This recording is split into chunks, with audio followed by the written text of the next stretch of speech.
Alright, what's up everyone? Hey! I see an annoying girl running towards me from the distance, waving her arms in the air like she totally is oblivious to any attention she might draw to herself. That girl is Sayori, my neighbor and good friend since we were children. Sure.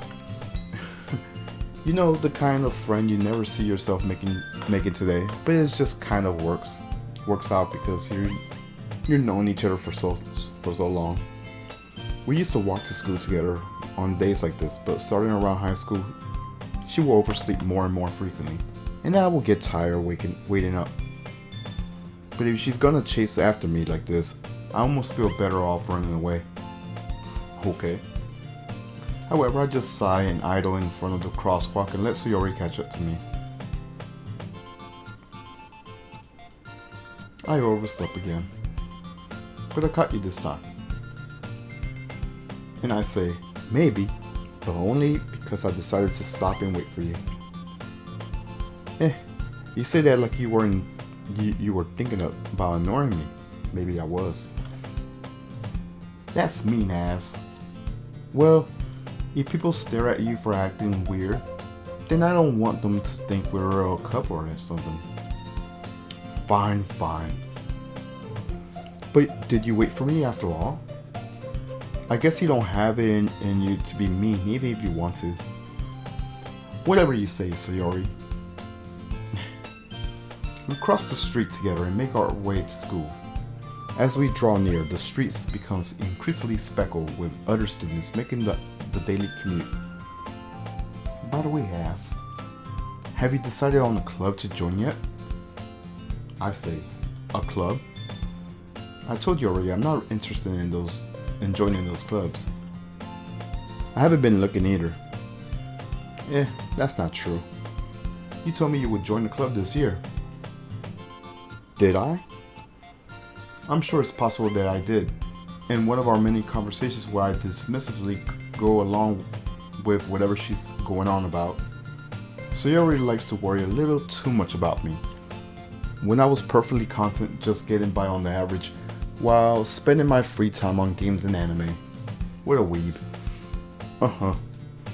I was talking about how I was worried that you won't learn how to socialize or have any skills before college. Your happiness is very important to me, you know. Aw. And I know you're happy now, but I die at the thought of you becoming a NEET in a few years before you not being used to the real. What is a NEET? I have to look that up. Give me a sec. What is a NEET?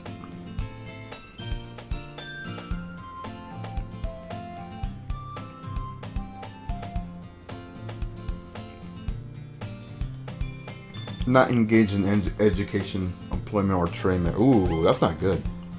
One person is not engaged in education, employment, or training, expressive as the... Oh, it's an acronym. Not engaged in education, employment, or training. Got it. Okay. Now I know. You trust me, right? Don't keep me worried about you. And I say, alright. I'll look at a few clubs if it makes you happy. No promises though. Will you at least promise me you try a little bit? Yeah, I guess I'll promise you that. Yay! Why do I let myself get lectured by a carefree girl? More than that, I'm surprised I even let myself relent to her. I guess seeing her worry so much about me makes me want to ease her mind at least a little bit, just a little bit. Even if she does exaggerate everything inside her head. The school day is as ordinary as ever, and it's over before I know it. After I pack up my things, I stare blankly at the wall, looking for an ounce of motivation. Clubs.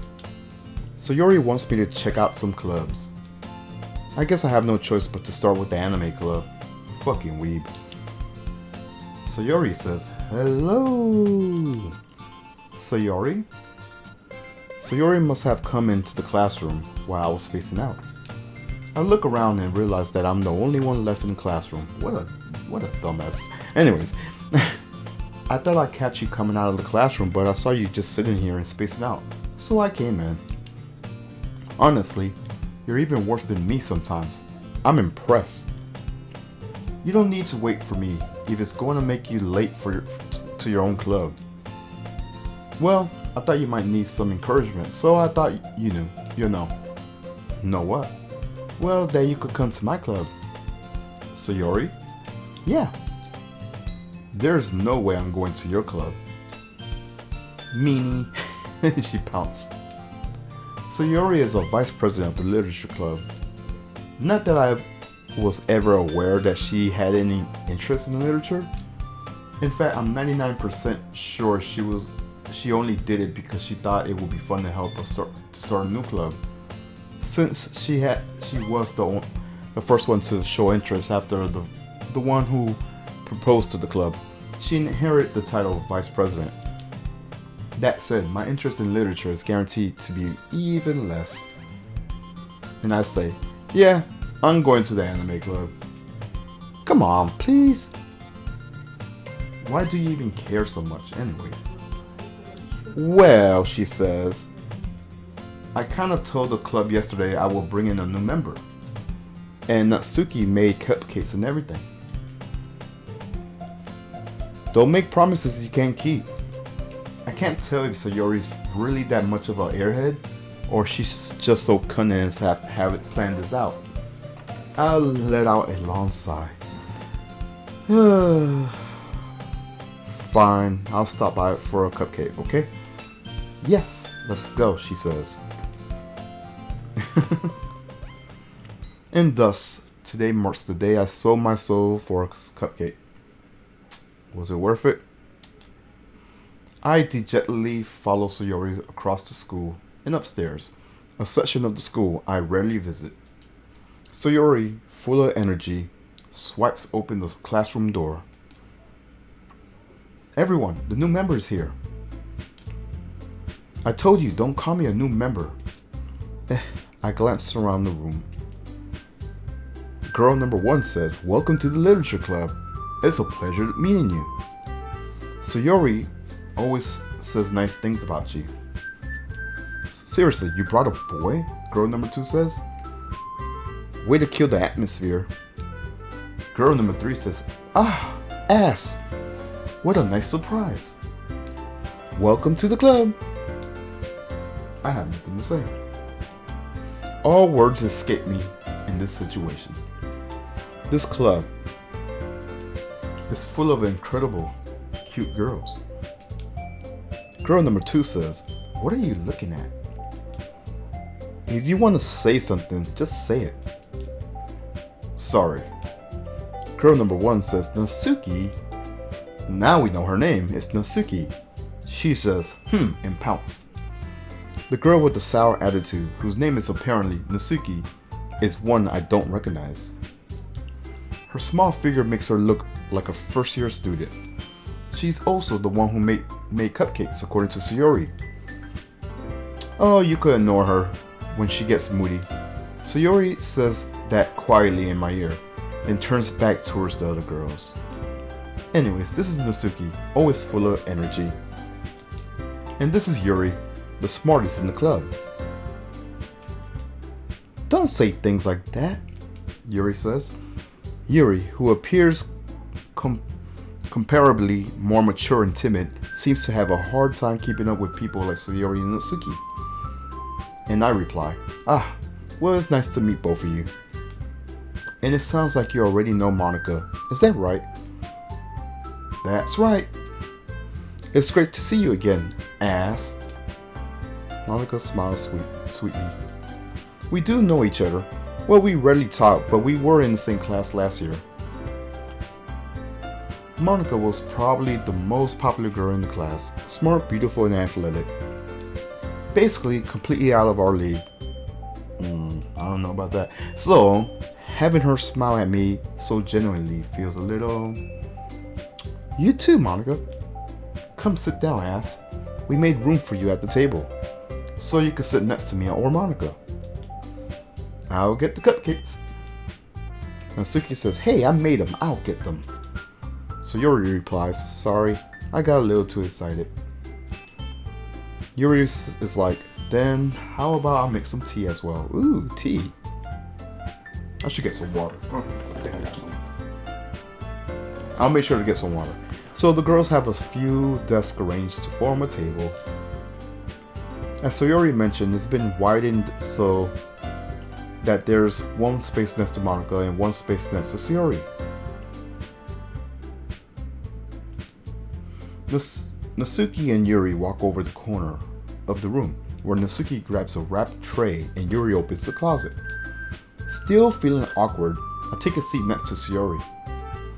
Natsuki proudly marches back to the table and marches, not matches. Natsuki proudly marches back to the table, tray in hand. Natsuki says, okay, are you ready? Ta-da! Natsuki lifts the foil off the tray to reveal a dozen white fluffy cupcakes decorated to look like little cats. The whiskers are drawn within ice and little pieces of chocolate were used to make ears. So cute, Sayori says. Monika says, I had no idea you were so good at baking, Natsuki. Natsuki says, well, you know, I like her little fang that she has. Just hurry and take one. Sayori grabs the first one, and then Monika, and then I follow. Sayori says, it's delicious. Sayori talks with her mouth full, and was already managed to get icing on her face. I turn the cupcake in my fingers, looking for the best angle to take a bite. Sure. And Natsuki's quiet. She has nothing to say. I can't help but notice her sneaking glances in my direction. Is she waiting for me to take a bite? Yes, it's quite obvious she's waiting for you to take a bite. I finally bite down. The icing is so sweet and full of flavor. I wonder if she made it herself. This is really good. Thank you, Natsuki. Why are you thanking me? It's not like haven't I heard this somewhere before? Made them for you or anything. She pounced. I thought you technically did. Sayori said, well, maybe, but not for you, you dummy. Alright. I give up on Natsuki's weird logic and dismiss the conversation. Yuri returns to the table, carrying a tea set. She carefully places a teacup in front of each of us before setting down the teapot next to the cupcake tray. You know what? I want to save. How do I save?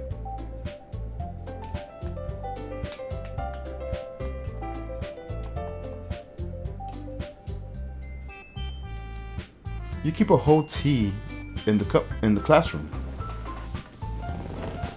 You can't save though. I don't know. Don't worry, the teachers gave us permission. After all, doing a hot cup of tea helps you enjoy a good book. I guess. Monika says, don't let yourself get intimidated. Yuri's just trying to impress you. That's not. Yuri says. Insulted, Yuri looks away.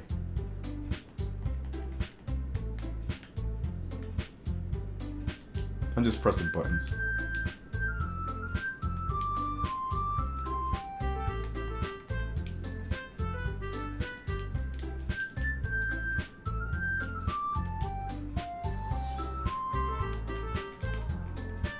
Okay.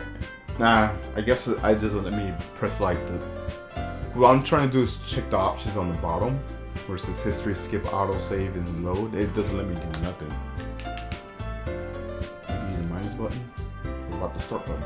Ah, there it is. Okay. That's what I was trying to do. Save.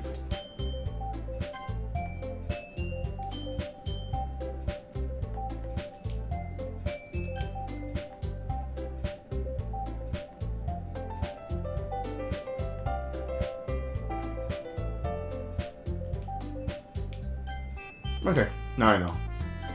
So, Yuri looks away.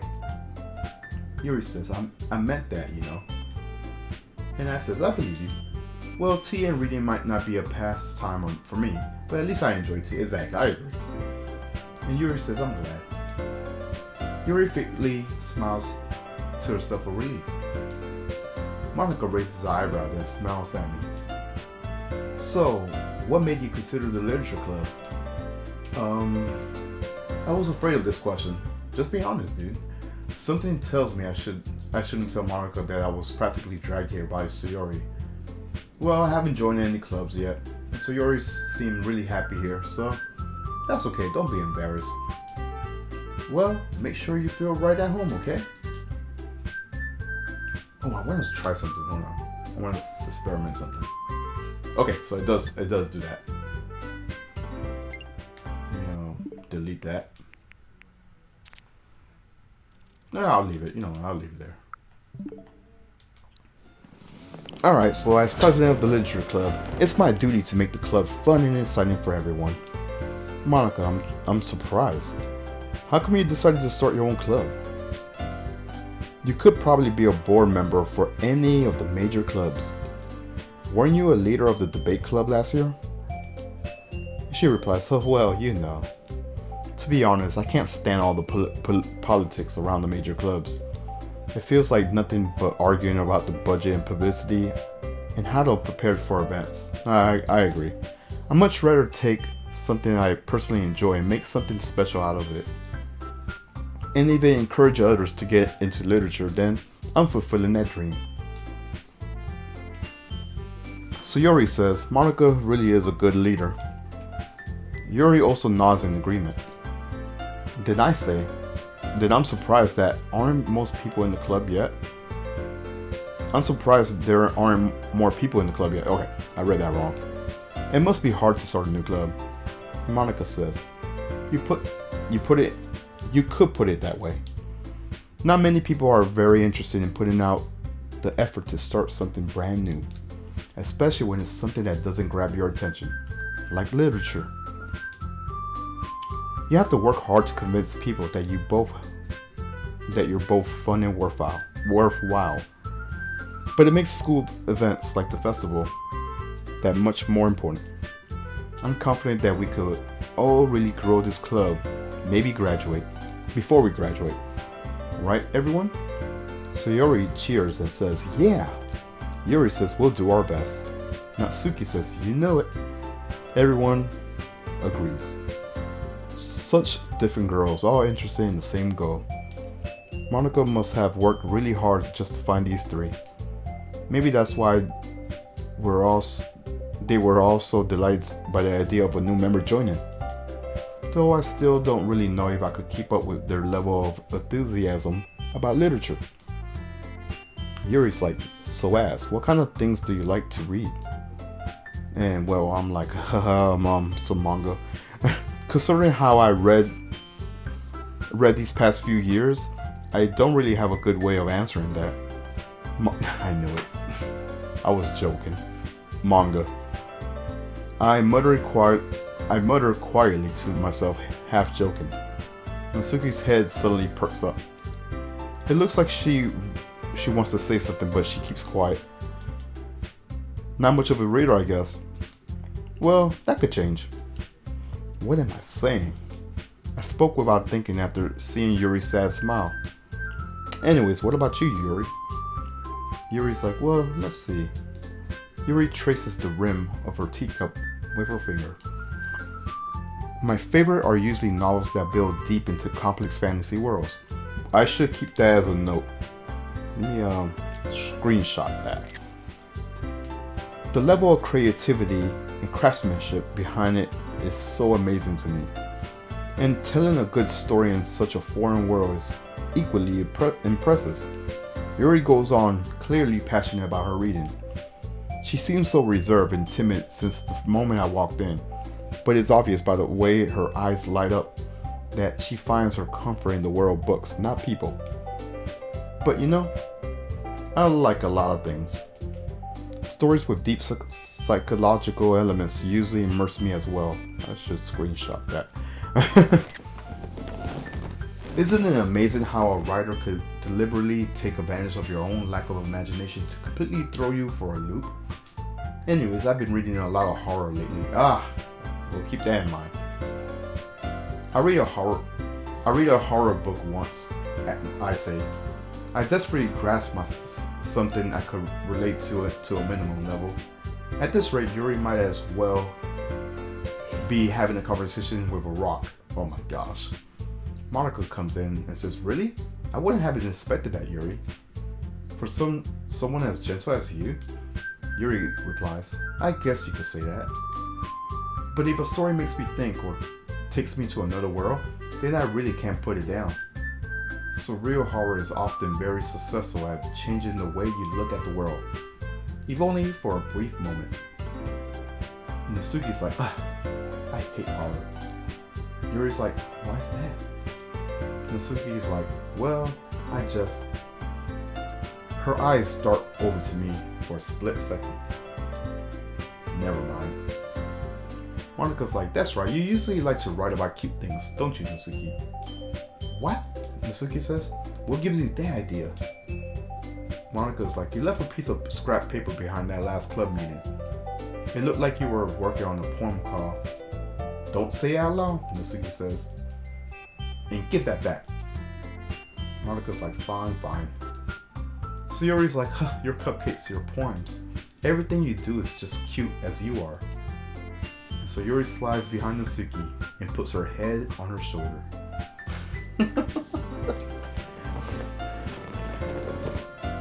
Natsuki replies, I'm not cute. And I reply, Natsuki, you write your own poems? Well, she replies, I guess sometimes. Why do you care? And I reply, I think that's impressive. Why don't you share them sometime? Natsuki says, no. She averts her eyes.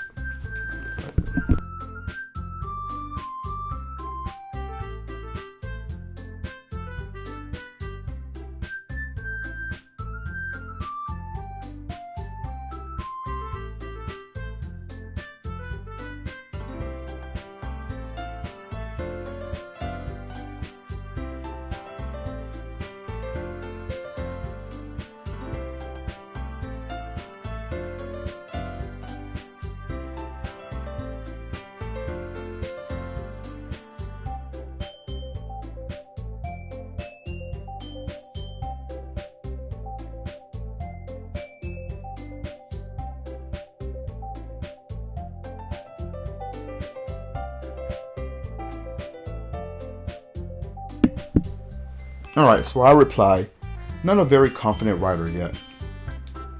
Yuri replies, I understand how Natsuki feels. Sharing that level of writing takes more than just confidence. The truest form of writing is writing out to oneself. You must be willing to open up to your readers, exposing your vulnerabilities and showing even the deepest reaches of your heart. Monika replies, do you have writing experience too, Yuri? She replies, maybe if you could...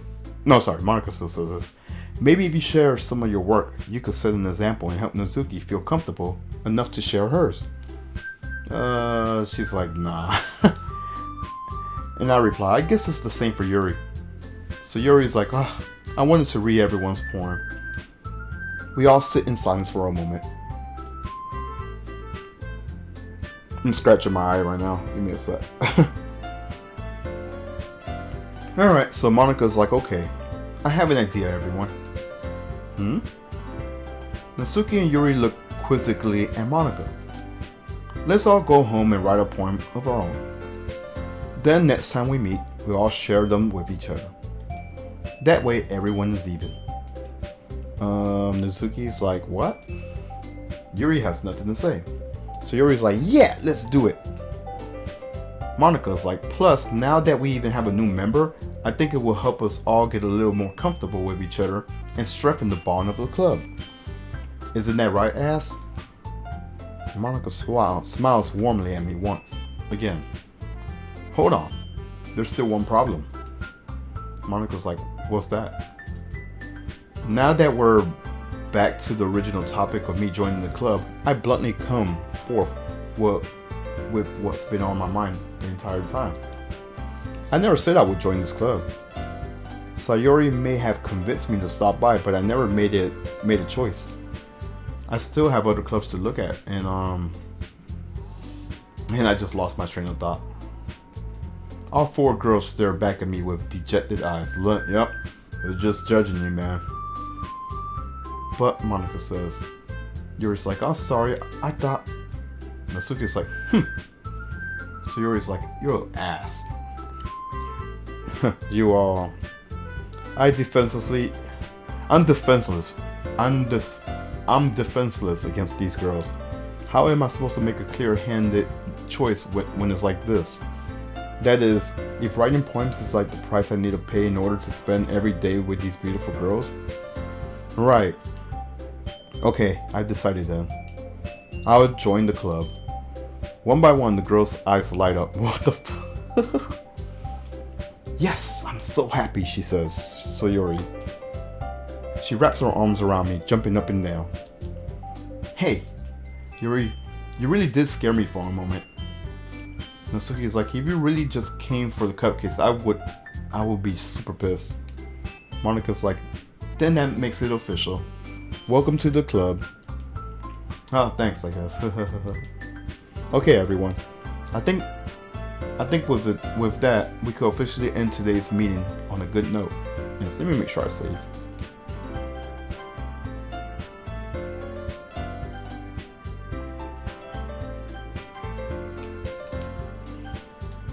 Everyone remember tonight's assignment.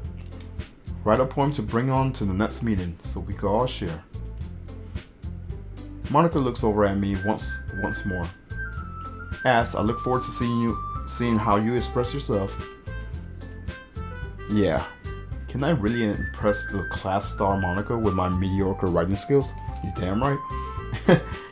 I already feel the anxiety welling up inside me. Meanwhile, the girls continue to chit-chat as Yuri and Natsuki clean up their food. He asks, since we're already here, do you want to walk home together?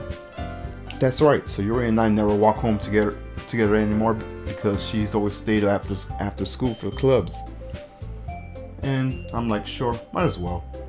She's like, yay! With that, the two of us depart the club room and make our way home. The whole way, my mind wanders back and forth between the four girls. Sayori, Natsuki, Yuri, and of course Monika. Of course. Will I really be happy spending every day after school in the literature club? Perhaps I have the chance to grow closer to one of these girls. Alright. I just need to make the most of my circumstances, and I'm sure good fortunes will find me. And I guess that starts with writing a poem tonight. Okay. It's time to write a poem. I'm gonna keep this as a reference.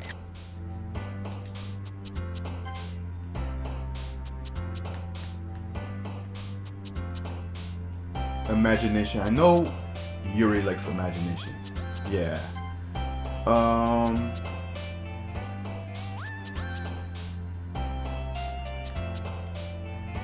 Who likes beauty? It might be one of the pink hair girls. It might be Natsuki. Or maybe she hates it. No, it's Sayori, okay.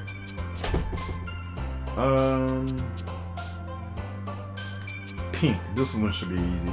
Yeah, I know it. Extraordinary, that's definitely Yuri. Oh, I was wrong. Horror, that should be Yuri. Yep.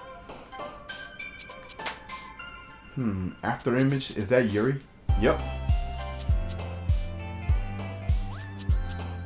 Who has nightgown? Okay. Adventure, is that Yuri? No, I'm wrong. Who has wrath? Yuri, okay. Eternity, who has eternity? Yep, it's Yuri. Ambient, that's gotta be Yuri. Yep. So yeah, I pay attention to the words. Okay. Memories. Okay, that's what I thought. Uncanny might be Yuri. Yep.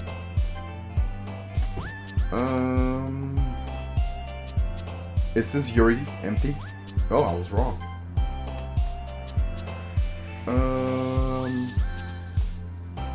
That one's easy. Who's hopeless? It might be Yuri. Oh no. Shit. Ocean, is that Yuri? No. Dark is Yuri. I'm wrong. Oh my gosh.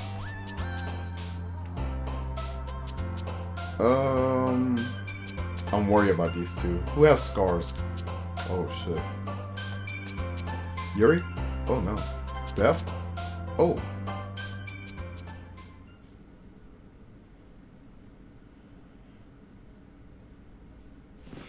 Alright.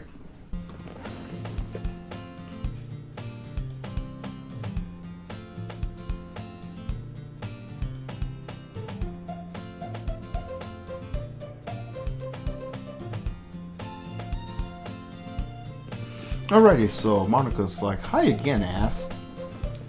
Glad to see you didn't run away on us. Ha ha ha ha. I'm like, nah, don't worry. This might be a little strange for me, but at least I'll keep my word. Well, I'm back at the literature club. I was the last to come in, so everyone else is already hanging out. Yuri's like, thanks for keeping your promise, ass. I hope this isn't too overwhelming for a commitment for you. Making you dive headfirst into literature when you're not accustomed to it. Natsuki's like, oh come on, like he deserves any slack. So Yuri told me you didn't even want to join any clubs this year. And last year too. I don't know if you plan on to come here and hang out or what, but if you don't take us seriously, then you won't see the end of it. Monika's like, Natsuki, you certainly have a bad mouth for someone who keeps her manga collection in her club room. Natsuki finds herself struck between Monika and manga. Manga is literature. Swiftly defeated, Natsuki plops back into her seat. Don't worry, guys. Ass always gives it his best as long as he's having fun. He helps me with his busy work even without asking. Like cooking, cleaning my room. Yuri's like, oh, how dependable. So Yuri, that's because your room is always messy, it's distracting. And you almost set your house on fire once. Is that so? Oh my gosh. Yuri's like, you two are really good friends, aren't you? I might be a little jealous, she says. So Yuri's like, how come? You and Ass could become good friends too. Yuri's like, I'm like, so Yuri. So Yuri's like, I have nothing to say. As usual, Sayuri seems oblivious to the weird situation she just put me into. Sayuri's like, oh, Yuri even brought you something today, you know. Yuri's like, wait, Sayuri? Me? Yuri's like, no, not really. Sayuri's like, don't be shy. Yuri's like, it's really nothing. And I'm nosy. I'm like, oh, well, what is it? Yuri's like, oh, never mind. So Yuri made it sound like a big deal when it's really not. What do I do? So Yuri's like, I'm sorry, Yuri. I wasn't thinking. I guess that means it's up to me to rescue the situation. Hey, don't worry about it, I said. First of all, I wasn't expecting anything in the first place. So any nice gesture from you is a pleasant surprise. It will make me happy no matter what.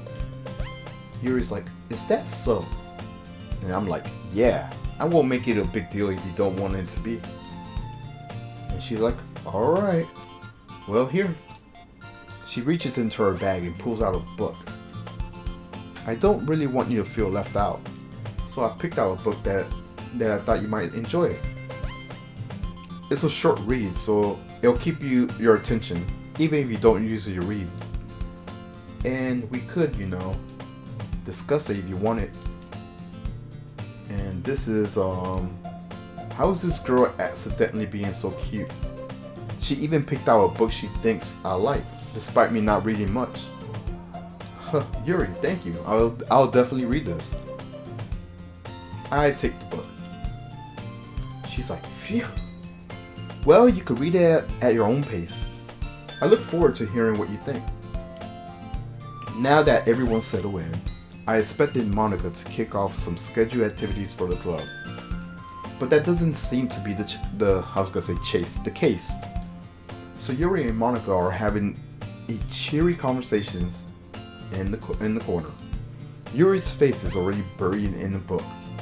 I can't help but notice her intense expressions, like she was waiting for this chance. Meanwhile, Nezuki is rummaging around this closet. Oh, that's probably where she has her manga. Man, it looks like no one wants to be bothered today. I slumped down into the nearest desk. How am I supposed to occupy myself with something literature related by myself like this? I guess I could just read some of the book Yuri gave me, but I'm feeling a little too tired to read. I could probably fall asleep right now. I close my eyes and end up listening to Sayori's conversation with Monica. Sayori's like, well, we're probably gonna seem really lame compared to the other clubs though. Monica's like, well, we can't give up. The festival is our chance to show everyone what literature is all about. The problem is that the idea of literature clubs sounds so dense and intellectual. But it's not like that at all, We just need a way to show everyone something that speaks to their creative minds. Sayori says. That doesn't solve the problem though. Monica's like, what do you mean? Even if we come up with the most fun thing ever, nobody will come in the first place if it's a literature event. So it's more important to figure out how to get people to show up in the first place, And after they come, we could do the things to speak to the creative minds, says Sayori. And what's this? Sayori's taking this really seriously. It's rare to hear her deliberately like this. Monica's like, that's a good point. In that case, do you think food would do the trick? What kind of food? I guess we could, cupcakes! Good thinking, Monica says. Natsuki would love to do that. You're right, Sayori says. Natsuki makes the best cupcakes. That works out perfectly. That wasn't why you suggested it, right, Monica? Oh no, Monica says that. Cupcake speaks to my creative tummy. Monica has nothing to say. Cupcakes it is then. Sayori's hungry. Anyways, we'll still need to work out the details on the event itself, says Monica. I find myself smiling. That's good. In the end, Sayori's still her usual self. But therein lies the unexpected reason I admire her. Oh, unlike me, who has trouble finding any motivation at all, Sayori put her minds to things and make them come to life. I suppose that's why I end up letting her get on her case about things. I can't help but wonder what it would be like to see the world through her eyes. Oh, shit. I open my eyes to find Sayori's face filling my vision. I nearly fall out of the chair. Sorry, Sayori says. Wait. Actually, I'm not sorry at all. Why? It's your fault for sleeping like that. This isn't a napping club. Does our school have a napping club? I wish. You're staying up late again, aren't you? Sayori says. Now that you're in the club, you're gonna have less time for anime, you know. You need to get used to it. Don't say that so loud. I glance over my shoulder to see Monica is over. I can't read. I glance over my shoulder to see Monica over her. It's true though, Sayori says. Yeah, I reply. I know. You're always looking for me, Sayori. You're always looking not for me, excuse me. It's what I do best, Sayori says. And I reply, that's the problem. What about you? You look out for me better than you look out for yourself. You're still oversleeping every day, aren't you? Sayori's like, not every day. That's not even convincing, I say. How many days this week have you gotten up on time? Sayori's like, that's, it's a secret. I knew it, I reply. Sayori's like, come on.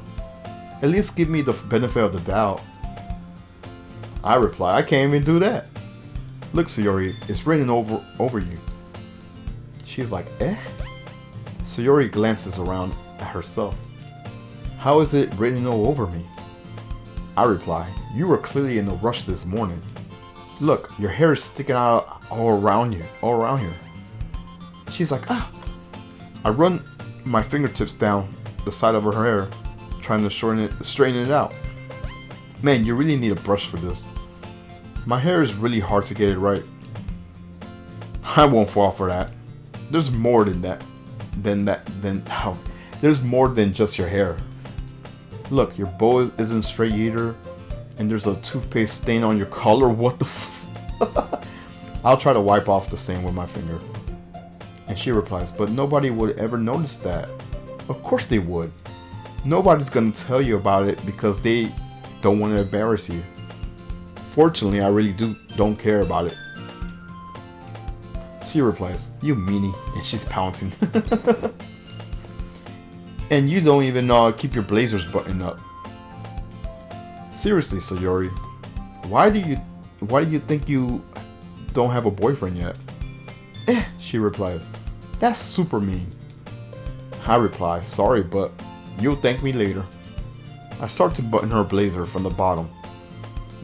And I reply, once you see how much better it looks, you'll change your mind. What the shit?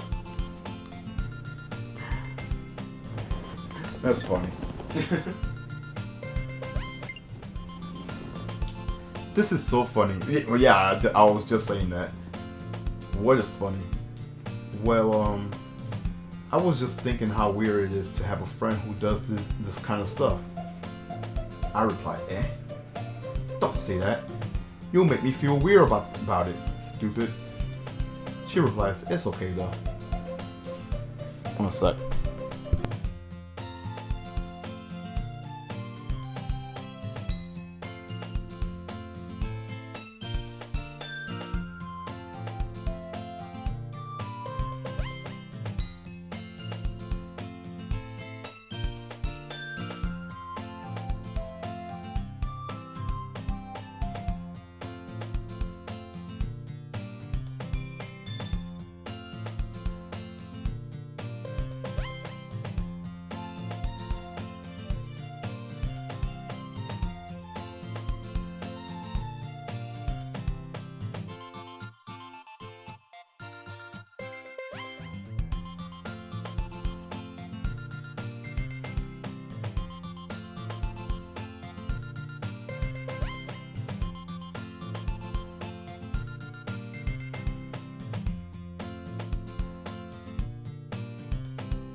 Alright, I'm back.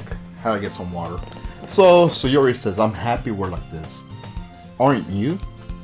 I have nothing to say. I guess. She's like, hey, be careful. The button might come off. And I reply, why is this one so hard to close? I struggle to fully close the button near her chest. And I'm like, does this thing even fit you properly? She has nothing to say. It did when I bought it. If you ever button it, you would have noticed sooner. If you ever button it, you will have noticed sooner that it doesn't fit you anymore. What are you smiling about? She says, it means my boobs got bigger again. And I say, don't say that out loud. Anyways, you look much better now, so. Why does it feel strange to see Sayori's blazer button up like that? But it's so stuffy. It's not worth it. It's not worth it at all. Sayori hastily unbuttoned her blazers once again. Okay. Phew. That's so much better. Sayori puts her arms out and twirl around.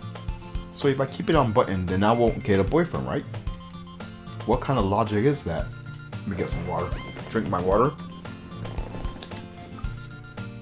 What's that? Alright. And why are you saying that like it's a good thing? Because if I had a boyfriend, then he wouldn't even let you do things like this. And you take care of me better than anyone else would. Anyways. So that's why I'm keeping it unbuttoned. So, and I reply, stop saying all these embarrassing things. And she replies, I didn't say anything embarrassing. And I reply, jeez. Well, anyways, let's focus on trying to wake up a little earlier. Only if you focus on going to bed earlier. Fine. It's a deal. I guess we really are better at taking care of each other than we are taking care of ourselves. That's sad. Yeah, I guess so, huh? So maybe you should come wake me up in the morning. You're doing it again, Sayori. But I was joking that time. Man, it's impossible to tell you. Man, it's impossible to tell with you sometimes. Monika's like, okay, everyone. She calls out, why don't we share the poems we all wrote now? She's like, yeah, Sayori says. I can't wait to read yours. Yeah, same. I fail to sound enthusiastic, but Sayori still trots away to retrieve her poem. By the way, Monika says, did you remember to write a poem last night? Yeah, I remember. My relaxation has ended. I can't believe I agreed to do something so embarrassing. I couldn't even really find much inspiration since I've never really done this before. And she replies, well, now that everyone's ready, why don't you find someone to share with? Sayori's like, I can't wait. Sayori and Monika pulls out their poems. Sayori's on the wrinkled sheet. She's on the wrinkled sheet of loose leaf torn from a spiral notebook. On the other hand, Monika wrote hers in the composition notebook. I could already see Monika's pristine handwritten from what I said. Natsuki and Yuri reluctantly comply as well, reaching into their bags. I do the same myself. So, who should I show my poem to first? Let's go with Yuri. Yuri seems the most experienced, so I started with her. I could trust her opinion, to be fair. Sure. She has nothing to say. She stares at the poem. A minute passes, and more than enough time for her to finish reading. Oh, sorry, she says. I forgot to start speaking. It's fine, don't force yourself, I reply. I'm not. I just need to put my thoughts into words. Hold on. Okay. This is your first time writing a poem, right? And I reply, yeah. Why do you ask? She replies, I'm just making sure. I guess that it might be after reading through it. I reply, so it's that bad. She's like, no. Did I raise my voice? I'm sorry. Yuri buries her face into her hands. I couldn't help but notice that it's been several minutes and we haven't gotten anywhere. It might take a while to get used to new people for her. And I reply, it's fine. I really didn't notice. What were you saying? So she replies, right, it's just that these specific writing habits that are usually typical of new writers, and having been through that myself, I kind of learned to pick up on them. I think the most noticeable thing I recognize in new writers is that they try to make their style very deliberate. In other words, they tend to pick a writing style separate from the topic matters, and they form fit the two together. The end result is that both the style and expressionism are weak. Once again, she finds herself, her train of thought, and as her this demeanor totally changes. Her stammer is completely gone, and she sounds like an expert. Of course, that's not something you could be blamed for. There are so many different skills and techniques that go into writing even a simple poem. Not just finding them and building them, but getting them to work together, and probably the most challenging part. It might take you some time, but it all comes with practice and learning by example and trying new things. I also hope that everyone in the club gives you valuable feedback. Natsuki could be a little bit biased, though. Biased? And I reply, biased how?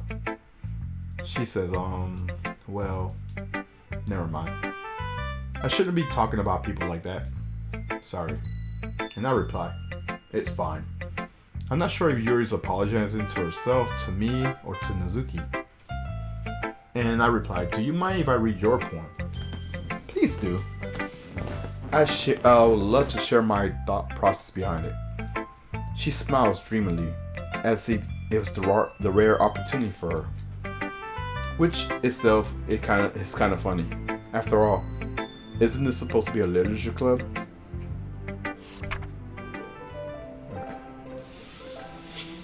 Alright, so it says, Ghost under the light.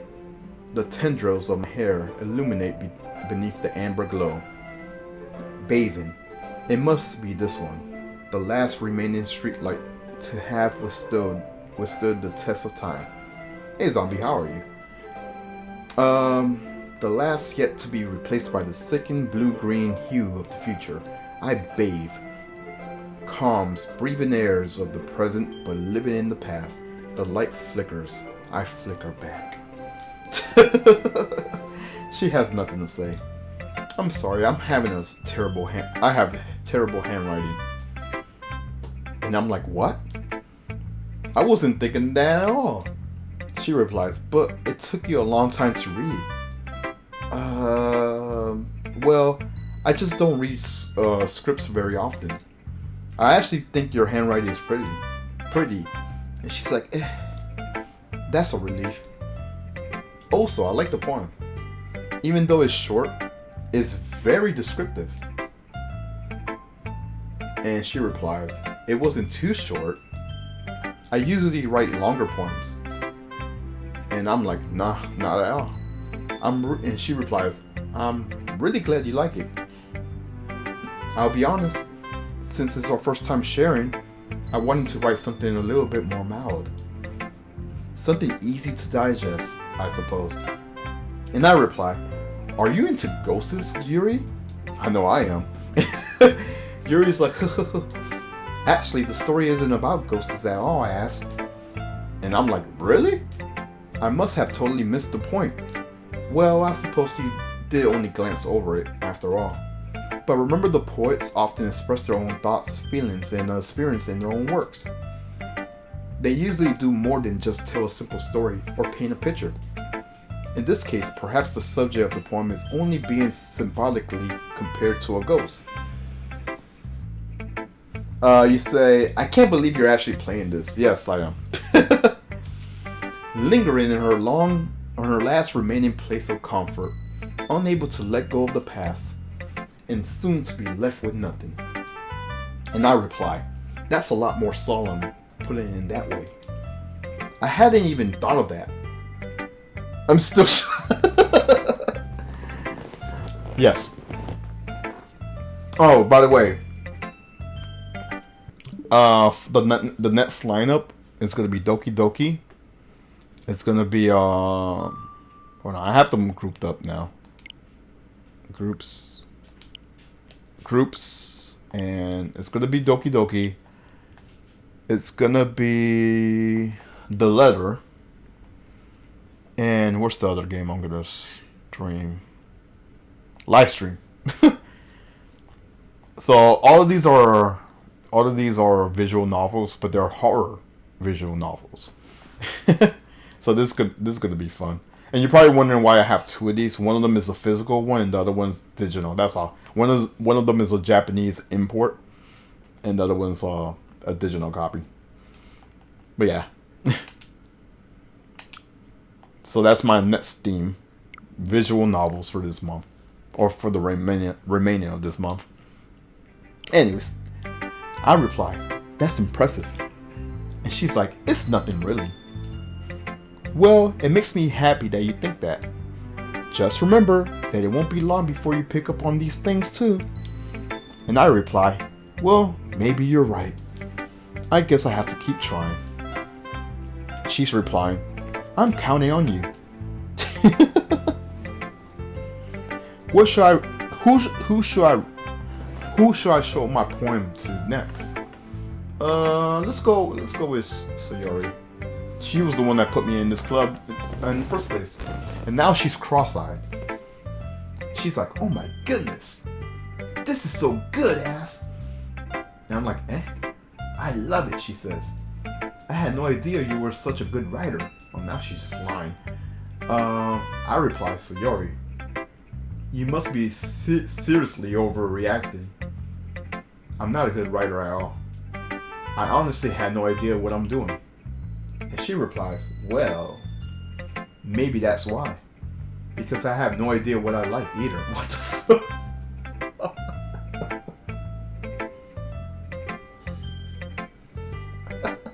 I'm face palming. Make sure I save. Yes, I will override.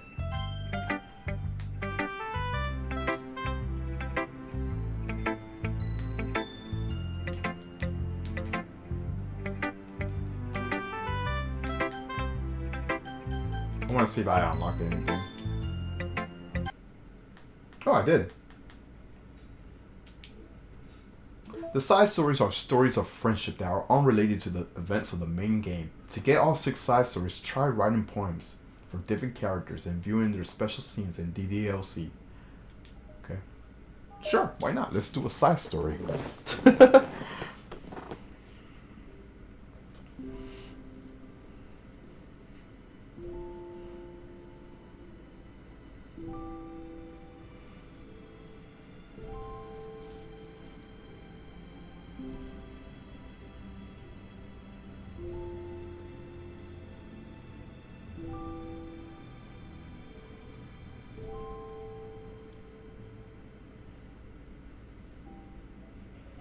Okay, Monica's like, hey everyone, the literature club is starting. Let's all have a seat and take attendance, okay? She's like, ugh, I miss the big club. Who knew it would be so difficult to start a new club? I feel worse with every day that passes without anyone coming in. I'm really starting to lose confidence. She's the only member of the literature club. In the days that have passed, all of our efforts to recruit new members have been fruitless. Am I going about this wrong? She glances at one of her flyers. Okay. The headline is, do you like literature? Maybe nobody's into literature enough to pick it up over the other club interests. I can't just rely on people liking literature. I need to sell them on a vision. A vision, she says. But what kind of vision? She rests her head on her desk, deep in thought. But before she realizes, the recent nights of staying up too late starts to catch up to her. It's so quiet, and the noises of her air conditioner... I can't read right. And the noise of the air conditioner is soothing. Okay.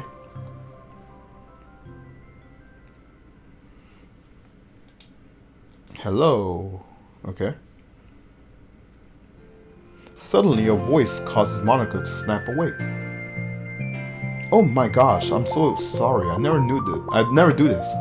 Sayori's replying, is this a napping club?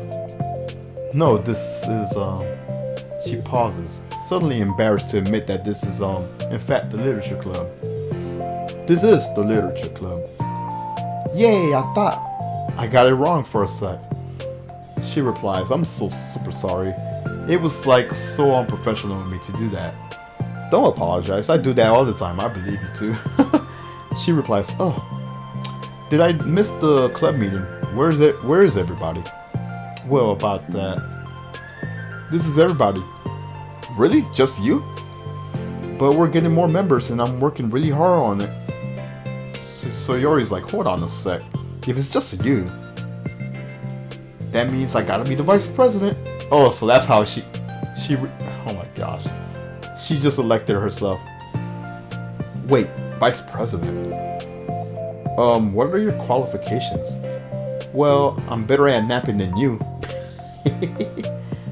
So is this a prequel? Maybe I should be president. Yeah, this is a prequel. Now you're just making fun of me. Sayori says, I'm sorry. Monika's like, what was your name? Sayori's like, Sayori. Okay, Sayori. I've been trying really hard on this club. I know you caught me at a weird time, but it's really disheartening to not be taken seriously, you know? I care so much about this. I just want to find other people who do too. And Sayori's like, oh no, I'm so sorry. I do care, I promise. I have a hard time being serious, that's all. I didn't mean for it to hurt you. And I was joking about the vice president thing too. I would make a terrible vice president, even though she is the vice president. Anyways, Monika replies, I mean, I'm sure that she tries to sound reassuring, but it's difficult when she still doesn't know much about Sayori. I'm sorry, but this isn't like a real club yet. Will you still be interested in joining after I found a few more members, at least? She replies, well, no. I want to join now. Monika's like, really? Yeah, it sounds like a lot of fun. Besides, I could tell how hard you've been working. You're doing something amazing and you should be proud of it, you know. So let me help you turn something stressful into something fun. If nothing else, I'm good at that, so. She replies, honestly, how could I possibly say no to that? That's really sweet of you, Sayori. Oh, and I'm Monika, by the way. She replies, Monika, that's such a cool name. And she replies, oh, now you're trying to cheer me up, yes. But you're smiling, so it worked. Well, I didn't say it did. Yeah, I just said that. She glances at the flyer at her desk and realizes her name is already written on it. So what do we do first? Well, it's getting pretty late, isn't it? We could go home and try to come up with some new ideas to recruit club members. I could do that. Cool. And I think I need to put some more thought into my vision for the club. You know, like a mission. My mission is to make everyone happy. Sure. Yeah, something like that. I need to think about it. Hey, do you like hugs? Oh my gosh. I guess so. She suddenly pulls Monika into a friendly hug, then lets go. Some people could really just need a hug sometimes. Besides, she whispered really loud, hug energy is what keeps me at my best.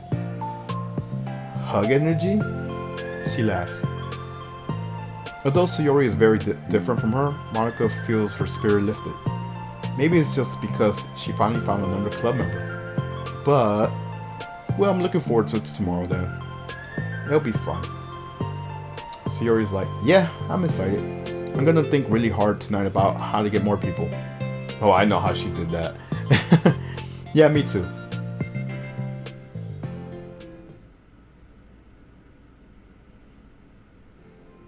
A day passes in the time for the literature club, Monica and Sayori to reconvene. As president, Monica ensures that she was the first to arrive to the club room, but she finds herself waiting longer than expected for Sayori. She's like, it's been 10 minutes already. Maybe Sayori changed her mind about joining. Maybe. That can't be. She was decided yesterday. But I'm getting kind of worried. Suddenly, Sayori comes bounding through the door. In her hand, she's holding a sheet of paper. Sorry I'm late. I'm here. She replies, it's okay. Welcome back. And spins over to Monica and deposits the sheet of paper into her desk. And she says, what's this? Okay, I guess it's a poem. Take my hand. Take my hand. Take me forward. Take me to your dreamland. Caution me to watch my step, so I can look back at my footprints. Climb the stairs ahead of me, while I look up to you. The more I look forward, the more I look up. The more I lend to you. If you could trust me to follow your pace, I trust you to set it. If you could trust me to lend you a smile, I'll trust you to return it. Take my hand, take me forward, take me to your dreamland. Yay! Hey, this is really good. You wrote this, Sayori? Of course, she says. Wait, no. That's the wrong side of the paper. Huh? I wasn't ready to share that yet. It's so embarrassing. Monica flips over the paper written on the other side for a list of ideas to recruit new members. Oh, so this is what you meant to show me. But I'm curious now, do you write poetry often? I do, but I'm sure I'm not anywhere near as good as you are. Really? I'm actually terrible at writing poetry. I never written anything I was happy with. Like, I always read it again a week after, then I write it and I'm like, wow, this is stupid. I don't know. It's like the dramatic version of me doesn't agree with the person I want myself to be. Or something like that. Sayori's like, you should have more confidence in yourself. You're the literature club president. And she replies, I guess you're not wrong there. I need to like set a good example of whatever. You know, I can envision the club doing something like that. Sayori's like, doing what? You know, like sharing poems we write and stuff like that. Sayori's like, oh yeah, I would love that. It's such a good way to learn about other people, you know? It's like we have so many emotions that we can't express to other people. But you could do it in a poem, right? And she replies, yeah. I think that's helping me form a more cohesive vision for the club. So I'm glad you showed me. Well, even though it was by accident. Me too. She's so full of spirit. I felt embarrassed at first, but now it feels kind of good that someone else read it. I'll try to show you more of them in the future. I love that. Oh geez, I'm getting distracted. Do you want to go over this recruitment-based brainstorm together? My brainstormed so hard, it was like a brain hurricane. My brain is a natural disaster. Okay. Sayori, that's terrible. Anyways, let's take a look at the list. Make cupcakes. I was hungry, but it's a good idea, isn't it? Let me think about this.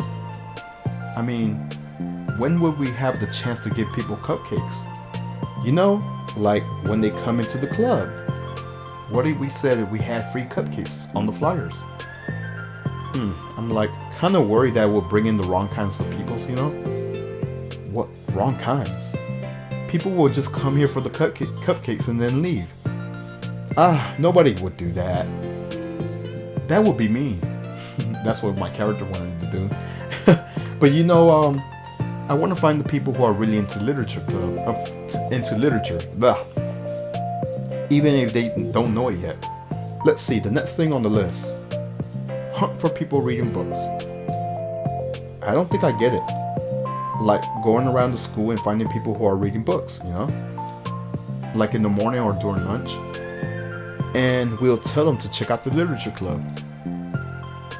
Monica says, well, the problem with that is like, wouldn't most people reading books just be doing it for an assignment or something? How would we know if they're just reading for fun? Well, we could just ask them. But then we'll be bothering people who are trying to do schoolwork. Good, they should. I didn't think about that part, I'm sorry. Hey, don't apologize. You're coming up with a lot more things than I can. Oh, your next idea is to hand out flyers rather than just putting them on the wall. I'm definitely like to start doing that. See, I'm useful. I never said you weren't. I just need to think, what would we tell people when handing them out? I don't want it to be just like, join the literature club. Let's figure out how we could engage people. What if you told them about the club activities and stuff? What club activities? Yeah, I guess it's supposed to be my job to come up with that, right? A vision for the club. Okay, so Yori, pretend you're a normal person for a second. Wait, I didn't mean it like that. Yes, you did. You know, like a random passerby who's getting a flyer. How would you react to the idea of a literature club? Probably like, literature is stupid. I'm joining the anime club. What the heck? Sorry, I was thinking of a friend of mine, which is the main character. Okay, what if I said that we'll do a group reading and discussing it together? I would probably nap through that too. That's you, Sayori. Yeah, but that doesn't really sound fun to most people anyways. We need to really catch that interest, you know? This sucks. Why is this so hard?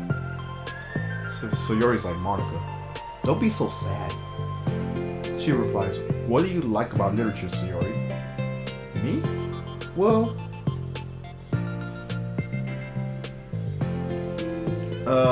kind of what I said about the poems earlier.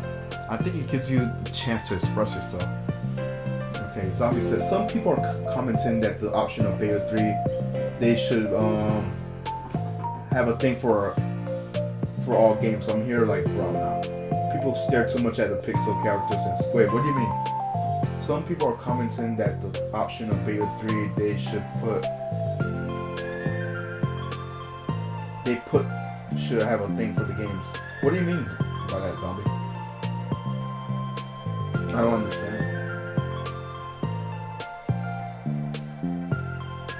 Oh, you're talking about that loot thing that they... Yeah, I think that's stupid. I think that option is stupid. Turn on... Yeah, I think that... I was just telling Green about that. I think that's a stupid idea.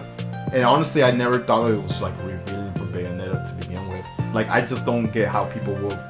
Like, Coomers get off on that. I don't get it. Because at the end of the day, it's just her and a leotard.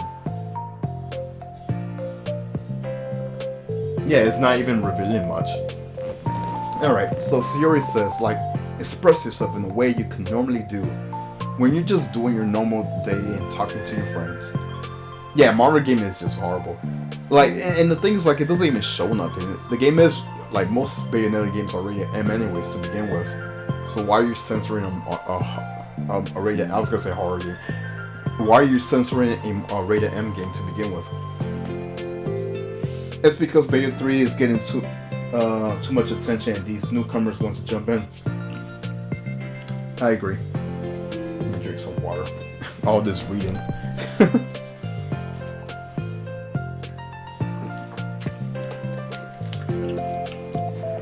No, I agree. I definitely agree. It just, I don't know. I hate to say newcomers ruin old franchises. Even though I don't consider Bayonetta really an old franchise, but I still, what is it, like 10 years? Something like that. But anyways, I still agree. Like, sometimes newcomers ruin games. So how do we get that across to people? We could be like, express your true self. Be intimate with us. Monika's like, okay, that's kind of, I'm just kidding, Sayori says. Oh my gosh. What is it, Monika says? I forgot about all my things in the classroom. I must have gotten too excited and rushed here, silly me. I don't think they are fans. You wouldn't be. Yeah, exactly. Like, it has something to do with the marketing with Bayonetta. Also, I remember like the first time the first Bayonetta came out, they made it seem like she's gonna be completely naked, and like, no, she's not. She has a leotard, and like, even the choice of style with the camera angles is more artistic than just being like lewd. Like, I really don't get how people could get off on that. Like, really, I don't understand that. I don't get it. Never mind. Did you want to get to your stuff? Sayori's like, I'll forget if I don't do it now.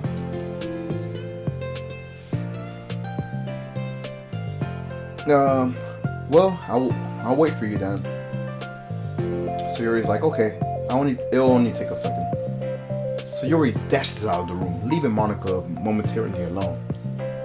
Monika sighs and starts jotting down her thoughts on a sheet of paper. Express yourself. Be who you want to be. Make new friends. Discover a new you. Discover your heart.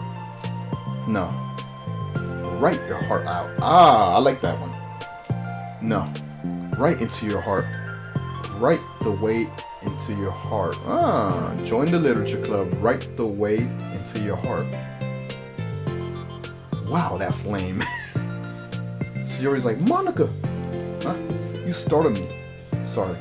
But it's something important. On the way to my classroom, there was this girl reading a book. She's reading a book? Let's hurry and recruit her. Wait, are you sure she's not just doing homework? I could tell she was really into it. Well, I guess we could take a look. She grabs one of her flyers and stands up from her desk. Then the two depart for the classroom, with Sayori leading the way. Yeah, this side mission is basically a prequel. So this way, you don't have to run. Sayori leads Monika over to a particular room, then lowers her voice to a whisper. See, in there. Monika peers through the window. Sure enough, there's a girl sitting alone, intently reading a book. All right, let's guess. This either has to be Nasumi. Well, I forgot what the other girl's name is. It's the other pink hair girl, and or Yuri. It could be one of them. I'm gonna guess it's Yuri, because the other one is really more into manga. I'm gonna say it's Yuri. I feel like a creep doing this. You should go inside and talk to her. Me? You're the president, and I will probably be scared. I'll probably scare her away. Monika's like, fine, I'll do it. She takes a deep breath and timidly enters the classroom. Is it Yuri? Is it Yuri? That was fast. Oh my gosh, I'm so embarrassed. What happened? I entered the classroom and she didn't even look up from her book. So I kind of just left the flyer on the desk and then walked out. That's kind of cute. But I'm sure she'll see it and want to join the club. I hope so. I think it's Yuri. I really think that's Yuri. The two head back to the classroom, so Yuri feeling rather accomplished, and Monika still feeling a bit embarrassed by the encounter. Upon returning, Monika and Sayori resumed their strategy meeting. They discussed various different kinds of recruitment tactics, from professional to silly. After going through Sayori's list, and with Monika coming up with the ideas of her own. By the way, I think her name is Monika, but forget, I'm just gonna call her Monika. The two end up in a better spot than from where they began. Well, I will say today was a pretty productive day, wasn't it? She's like, yeah, I think we're starting a new to make progress. I can't wait to get myself new members. Hey, what's this? Sayori peers at the sheet of paper Monica was jotting on earlier. Oh, don't mind that, Monica says. I was just thinking to myself. Yeah, the different Jean. She looks pretty cool. I'm excited for Beta 3. I'll definitely get it. I won't stream it, but I'll definitely play it just to enjoy it to myself. Because I know how it is with new games. People will like fucking spoil everything. Heck, they'll probably even spoil it even before the game comes out. But yeah, I agree. She is beautiful. I was thinking to myself, join the literature club. By the way, Bayonetta 3 is also coming out the same day as the Genesis 2 Mini. That's crazy. With the loot, I mean, that should be like by default. Right the way into your hearts. That's so kawaii.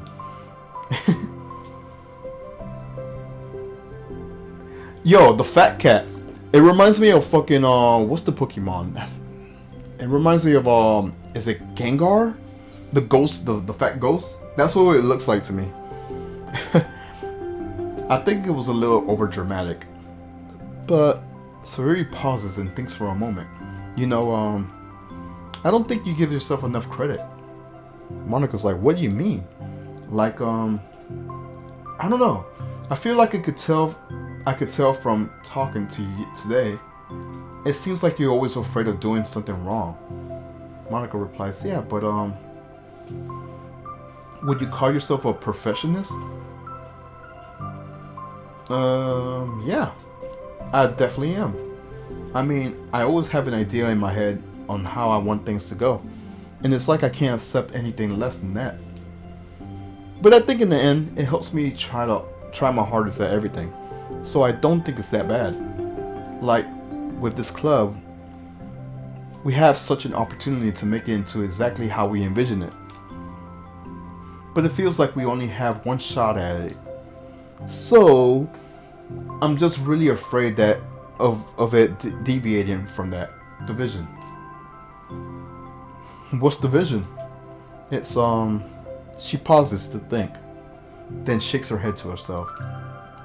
She sighs. I don't know.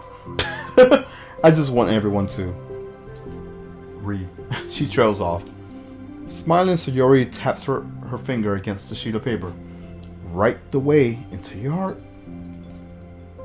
I think you're trying to do is to make the club that you need the most out of everyone.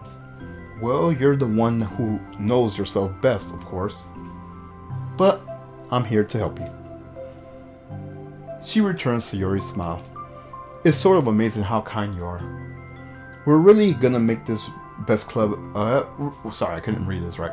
We're really gonna make this the best club ever. She nods, and the two remain silent for a moment, lost in thought. The only sound and steady whispers are the air conditioners. That's gotta be awkward, by the way. And the only movement is the afternoon sunlight, trickling its way in and out of the moving clouds. Sayori breaks the moment with a big yawn. Time to go home. You tell me, you're the president. In that case, today's meeting is officially over. I look forward to tomorrow. And Sayori's like, me too. She beams and grabs her things. You could go on ahead. I need a few minutes though. Oh, I could wait. That's right. I just want some time alone. If that's the case. She waves at Monica. Good luck. All alone, she sighs to herself and takes a minute to zone out. She wasn't prepared for the self-reflection encouraged by Sayori, but she decides it was something she probably needs right out about now. The club that I need the most. I don't get it. I just want to start a club with more passion. Something that I could use to help lead people to happiness. Literature is the key to that. Because it's the key, the window, to the real person inside of us. Underneath is the person whose force is always smile and blended in. The person who's forced to be perfect.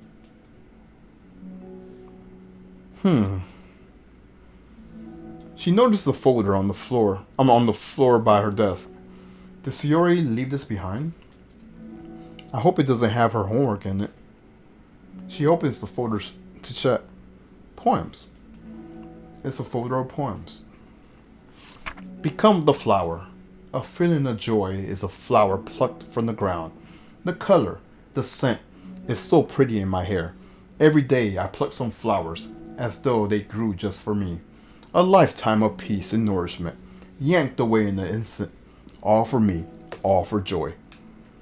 I need more. I need more joy. I need more happy. Pluck, pluck, pluck.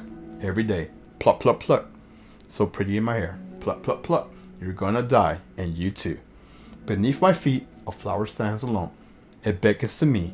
I twist the stem, freeing it from my clinging roots. Carelessly, the final joyous moments between my fingers. But to what ends? I look in every direction. In the field I stand in, the properest field, and is a barren wasteland. The fruits of my labor, the carnage of my joy, and that is why I decided I must become the flower. What? What is this? What exactly?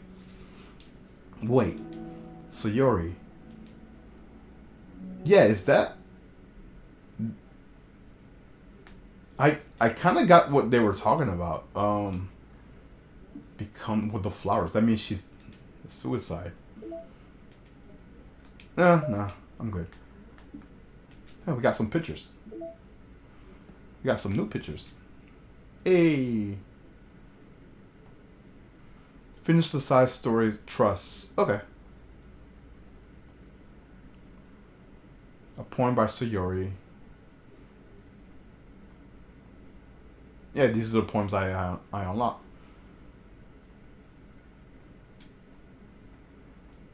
Okay, cool. Oh, we got more pictures. Cool. Ooh, I like this one.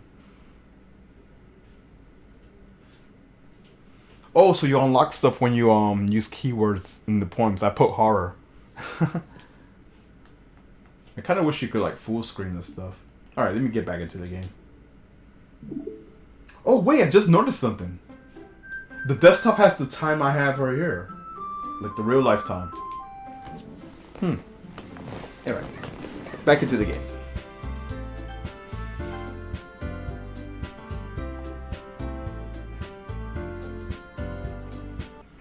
You could use skip button to fast forward through the text here, right? No, but I want to read. Wait, you said the ones I already read? Okay, so we're good. Jeez. Yuri's opinion was more constructive than this. How is the game so far? It's a lot of reading. We made it to day 2, day 3. I think we're in day 3. Maybe even Natsuki's. We just started reading each other's poems now. Are you sure you don't like it just because I wrote it? So Yuri's like, eh. I'm sure that's part of it. I think I understand you better than a lot of other people, you know? So when I read your poem, it's not just a poem. It's ass poem. And that's what makes it extra special. Like I could feel your feelings into it. She hugs the sheet against her chest. Okay. And I reply, you're so weird, Sayori. She replies, I'm really happy just that you wrote that. It just reminds me of how you really are part of the club now. Not to mention the fact that I'm standing in front of you in the club room. Well, of course. I'm not really into it yet, but that doesn't mean I'll break my promise. See? It's like I said before. Deep down, you're not selfish at all, you know? Trying new things like this for other people. That's something that only really good people do. And I reply, thanks. I'm not sure if Sayori sees the full picture of my motive here. But then again, I can't deny that she's part of the reason I joined. She is the reason you joined, that and the cupcakes. Knowing how much this means to her and all. Yeah? And I'm gonna make sure you have lots of fun here today. That will be my way of thanking you. Alright, I'm gonna hold you on that. She's like, yay. Now you read my poem too, okay? Let me save. Yes. Don't worry, I'm really bad at this. We'll see about that. Let's go read. So it says, Dear sunshine, the way you glow through my blinds in the morning, it makes me feel like you miss me. Kissing my forehead to help me out of bed, making me rub the sleepy from my eyes. Are you asking me to come out and play? Are you trusting me to wish away a rainy day? I look above, the sky is blue. It's a secret, but I trust you too. If it wasn't for you, I couldn't sleep forever, but I'm not mad. I want breakfast. What? Dear sunshine. Sayori, this is a guess, but did you wait until this morning to write this? No, just a little bit. You can't just answer a little bit to a yes or no question. I forgot to do it last night. Well, at least that makes me feel a little better about myself. Don't be mean. I still try my best. Yeah. I didn't mean to say that it was a bad poem. It came out nice, or how should I put it? It sounds just like you. She replies, really? Yeah, especially the last line. I made eggs and toast, even though you were late for school. It's bad to skip breakfast, she pouts. I get all cranky. Well, I guess there's no point in arguing. Anyways, thanks for showing me.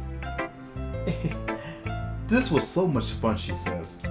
Monica's the best. Yeah, I reply. But next time I won't forget. And I'm gonna write the best poem ever.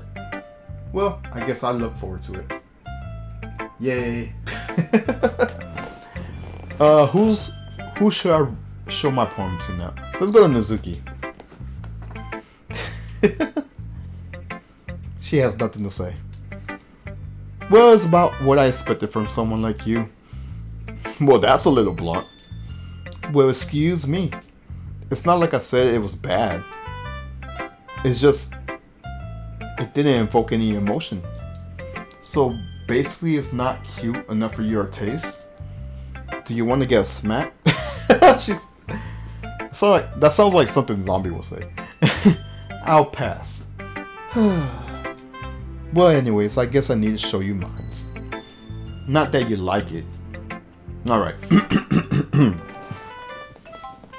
Eagles could fly, monkeys could climb, crickets could leap, horses could race, owls could seek, cheetahs could run, eagles could fly, people could try, but that's about it.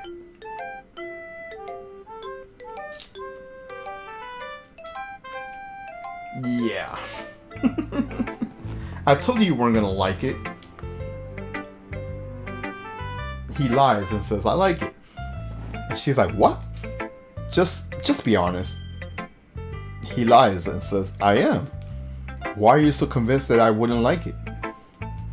Well, because everyone in high school thinks that writing has to be all sophisticated and stuff. So people don't even take my writing seriously. But isn't the point of writing poems for people to express themselves? Your writing style wouldn't make you... Sorry, I gotta read this again. Your writing style wouldn't make your message any less valid. Yes, exactly, she replies. I like it when it's easy to read, but it hits you hard. Like in this poem. Seeing everyone around you do great things can be really disheartening. So I decided to write about this. And I reply and lie, yeah, I understand. And she replies, but the other nice thing about simple writing is that it puts in more weight on the wordplay. Like I set up for a rhyme at the end, but then I made it fall flat on purpose. It helps bring out the feeling in the last line. Yeah, because it didn't rhyme. So you did, I guess, more winning than I realized. That's what I get. That's what it means to be a pro. I'm glad you learned something. Didn't expect that from the youngest one here, did you? And I lied. Yeah, guess not. I decided to humor her with the last comment. I don't really care how old everyone is, but if Nazuki's feeling proud, then I won't take that away from her. We only got Monica, so we'll read hers.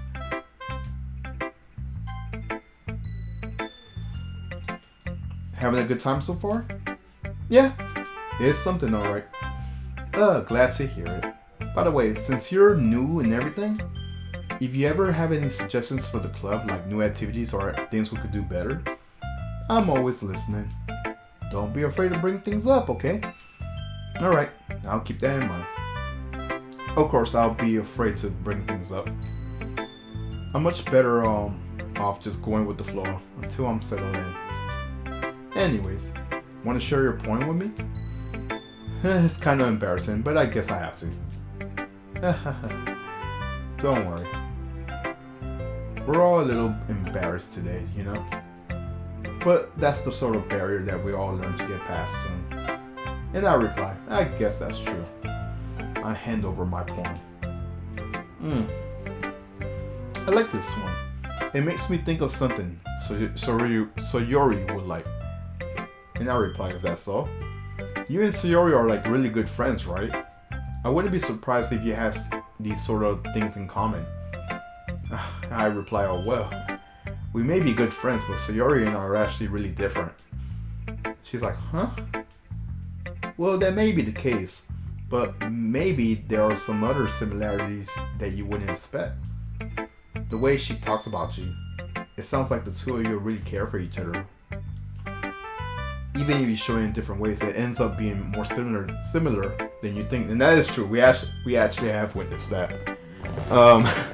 They're better at taking care of each other than themselves. That's so fucked up. So I think that's the kind of vibe I get when I'm reading your poem. You sure you're not reading it too much? Like, I could be. Well, now I sound like Yuri. But in any case, Sayori's writing has kind of a gentle feel to it. I could tell that she likes exploring with emotions, like happiness and sadness. Who knew that someone so happy could enjoy sad things too? Yeah, that's totally unexpected. Well, to each their own. And you shouldn't be afraid to experiment a little bit either. I'll sure end up trying some different things. It could take a while before I get comfortable doing this. And she's like, that's okay. I love to see new things.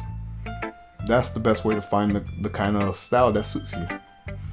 Everyone else might be a little different biased towards their own kind of style.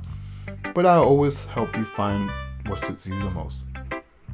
So don't force yourself to write the way everyone else wants you to write. It's not like you want to worry about impressing them or anything. Anyways. Do you want to read my poem? Don't worry, I'm not very good. You sound very confident for someone who claims they're not very good. Well, that's because I have to sound confident. That doesn't mean I'll always feel that way though. I see. Then let's read. Alright, it's time to read. Hole in wall.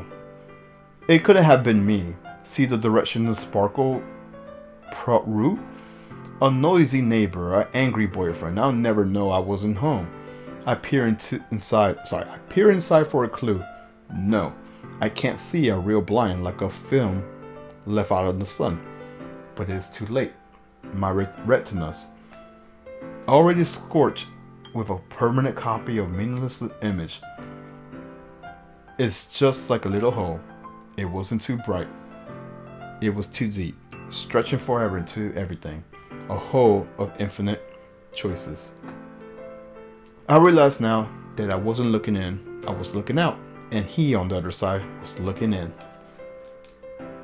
Okay, so what do you think? It's very freeform, if that's what you call it. Sorry, I'm not really into the right person to ask for feedback.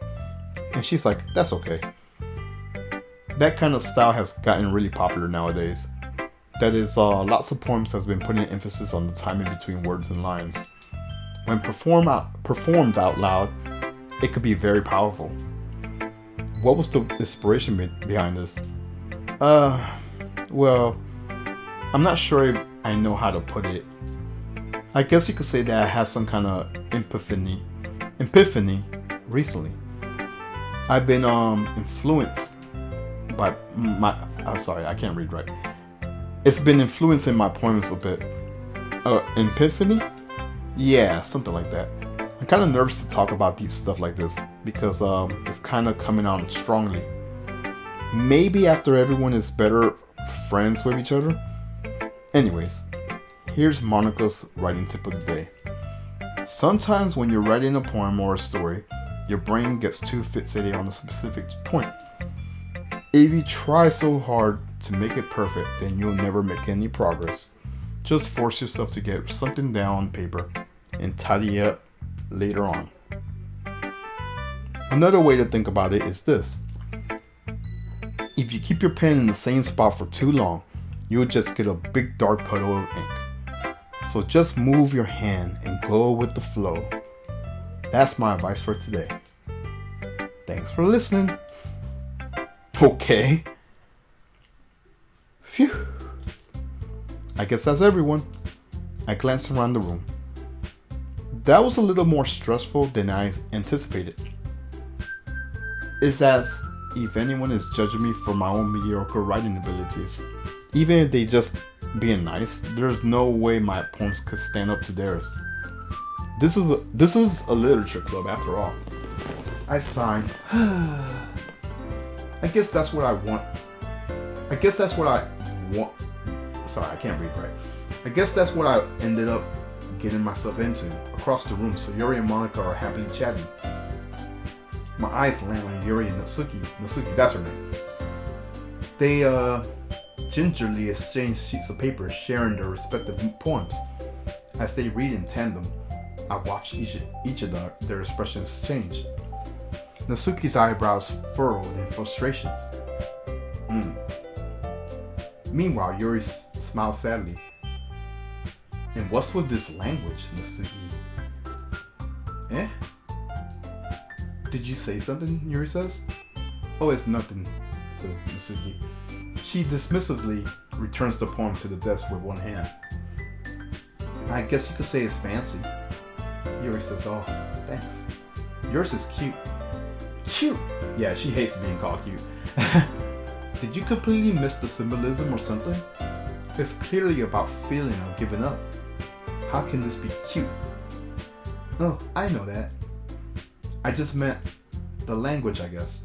I was trying to say something nice. You mean you have to try that hard to come up with something nice to say? Thanks, but it really didn't come out nice at all. Well, I do have a couple of suggestions. If I was looking for suggestions, I could have just asked someone who actually liked it.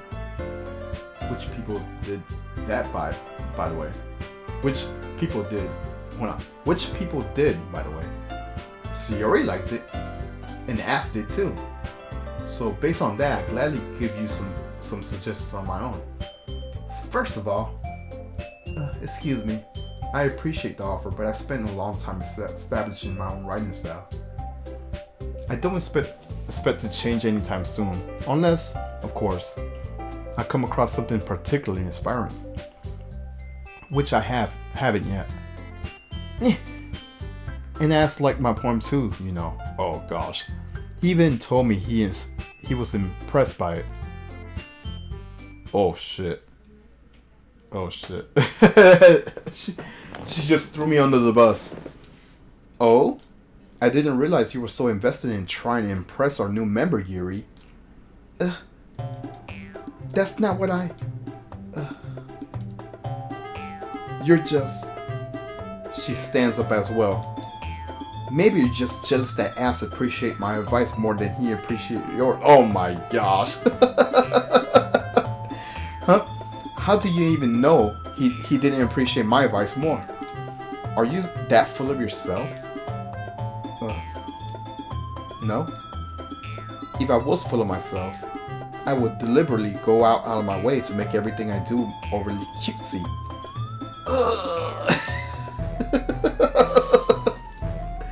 Sayori's like, is everyone okay? Well, you know what?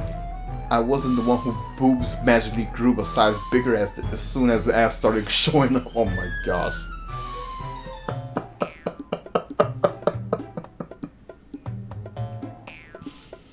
Natsuki, that's a little, this doesn't involve you. They both, oh my god.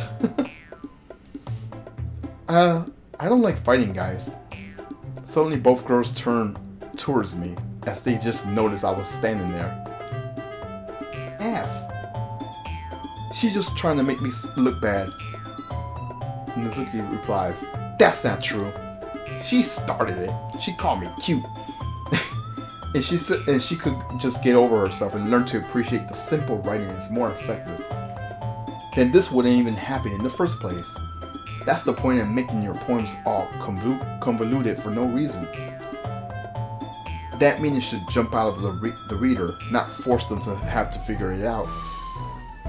Help me explain that to her.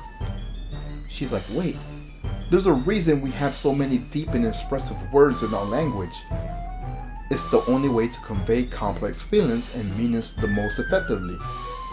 Avoiding them is not only unnecessary, limiting yourself. It's also a waste. You understand that, right? Well, oh shit. How did I get dragged into this? It's not like I know anything about writing. But whoever I agree with, they'll probably think more highly of me. Let me get some water. Wow.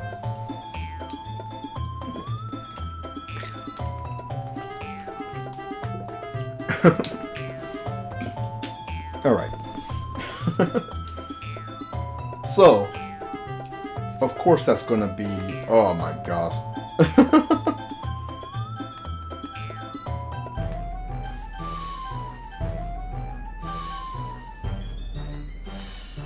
Help me, Sayori.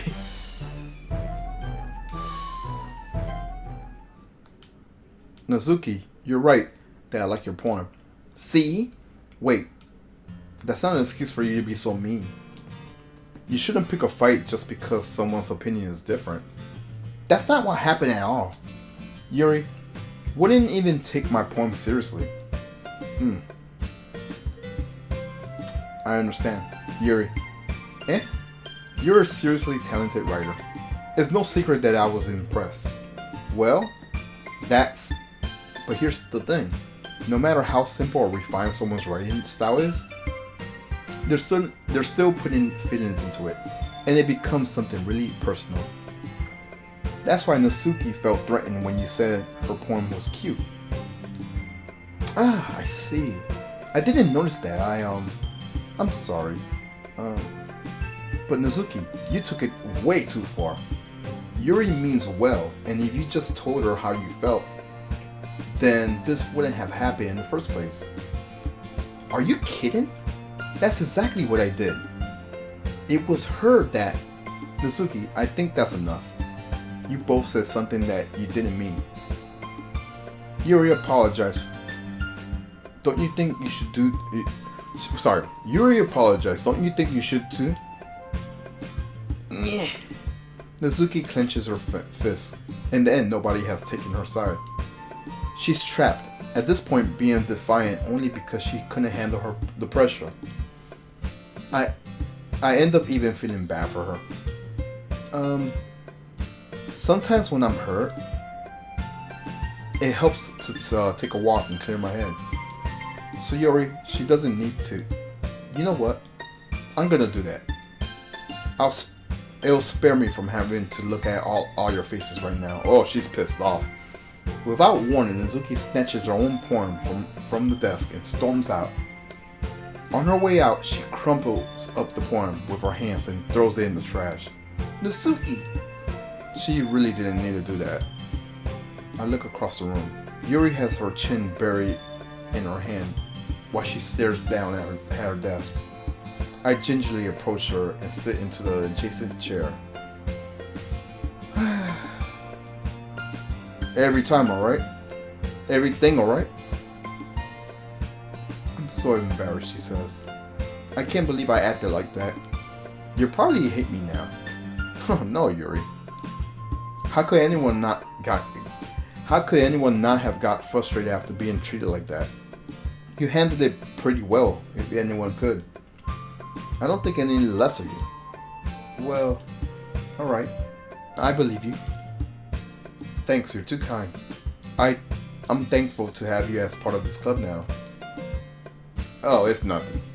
One more thing. That one thing that Natsuki said about, I would never do anything. So, you're talking about her boobs. So, what did Natsuki say? I remembered. Well, never mind that. I'm gonna make some tea, okay? Yeah, good idea. Make enough for more than one person, okay? Oh, yeah. Oh my gosh. Okay, everyone. It's just about time for us to leave. How did you all feel about sharing poems? So Yuri says it's a lot of fun. Yuri's like, I say it was worth it. Suki was like, it was alright. Well, mostly. How about you? I say the same. It was a neat thing to talk about with everyone. I agree. Awesome, Monica says. In that case, we'll do the same thing tomorrow, okay? And maybe you will learn something from your friends too. So your poems will turn out even better. I think to myself. I did learn a little bit more about the kinds of poems everyone likes. With any luck, that means I could do at least a better job impressing those I want to impress. I nod to myself with newfound determination. Ready to walk home? Oh, sure, let's go. Let's party. She beams at me. It truly has been a while since Sayori and I have spent this much time together. I can't really say I'm not enjoying it either. Okay. Sayori, about what happened earlier. She says, oh, what do you mean? Between Yuri and Natsuki? Does that kind of thing happen often? She replies, oh, no. That's really the first time I've seen them fight like that. I promise they're both wonderful people. You don't hate them, do you? No, I don't hate them. I just wanted your opinion, that's all. I could see why they make good friends with you. Phew.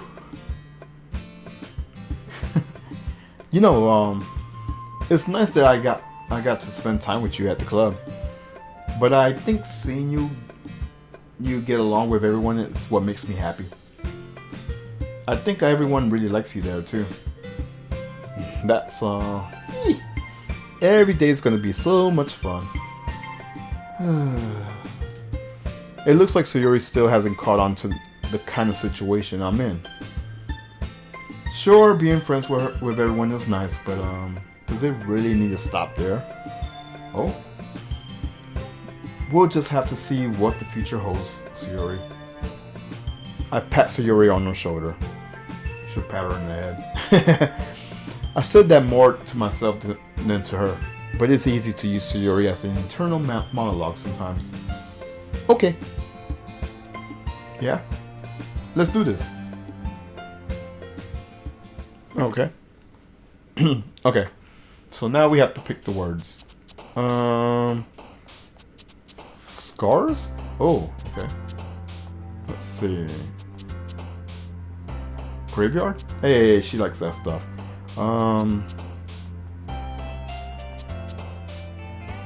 Insight. Hey. Frightening. Yeah.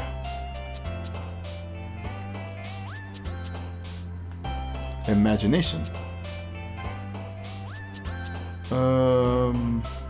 Climax pink. Jumping sunny philosophy. Yes.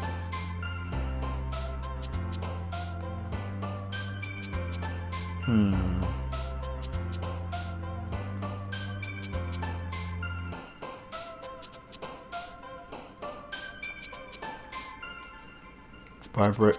Horror. After image.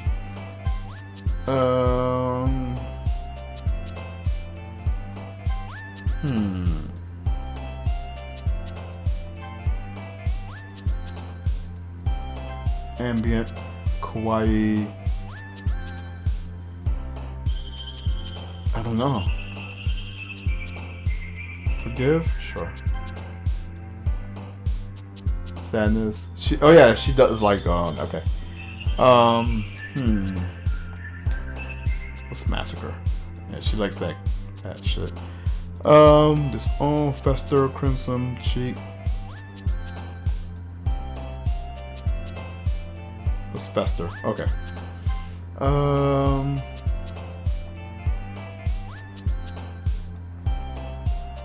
Ocean. Okay. Depression. Okay. Empty. Death. Okay.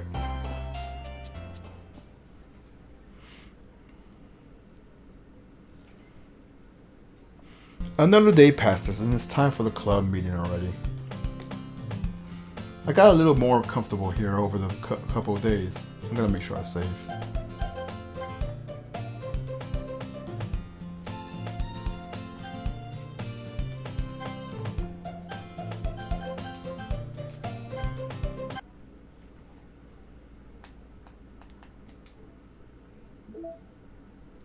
I hear I know what happens in this game.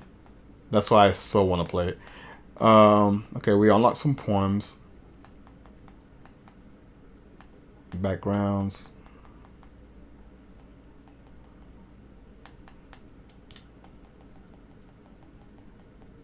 I'm just looking at what I unlocked so far. It's a poem.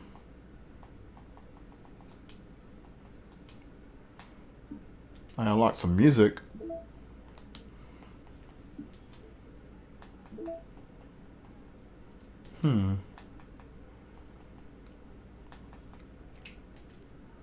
Unable to open. Okay.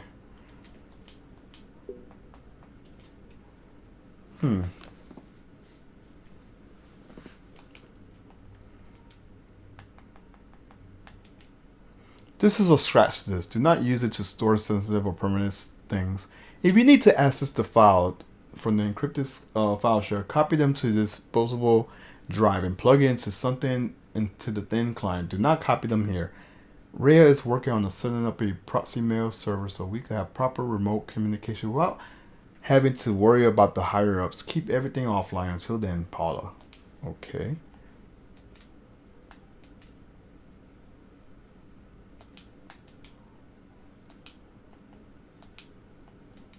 What is all this stuff?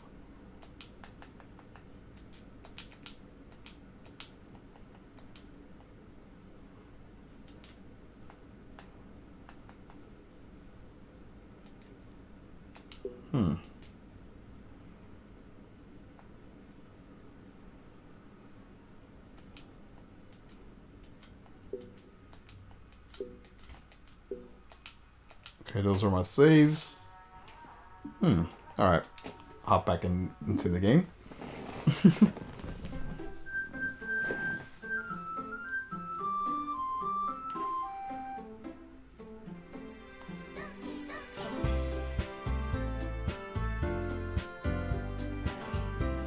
Alright, let's load back in.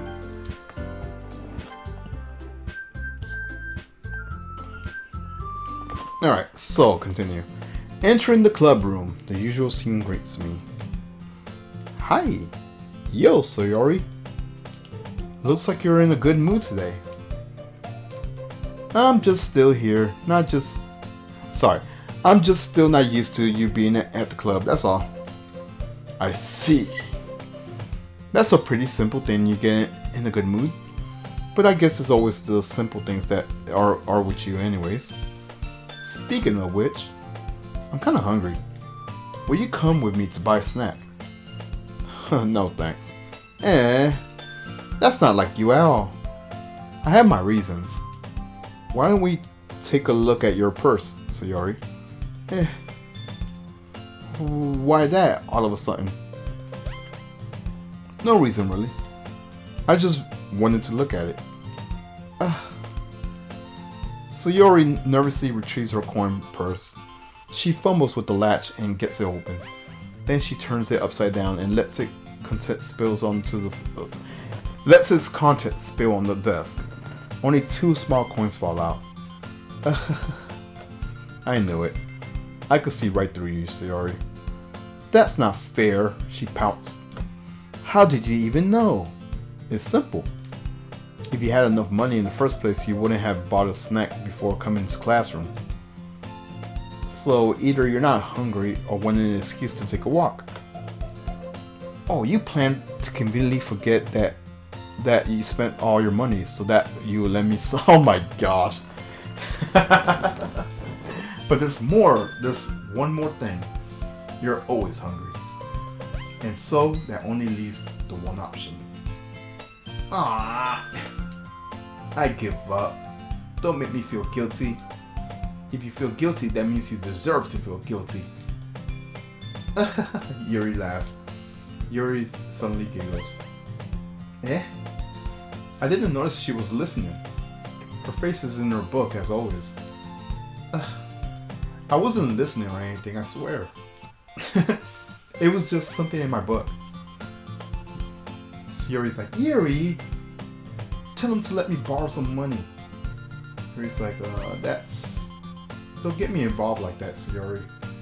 Besides, you should only buy what you could responsibly afford. And frankly, after a mischievous little stunt like that, your suffering is fair enough retribution.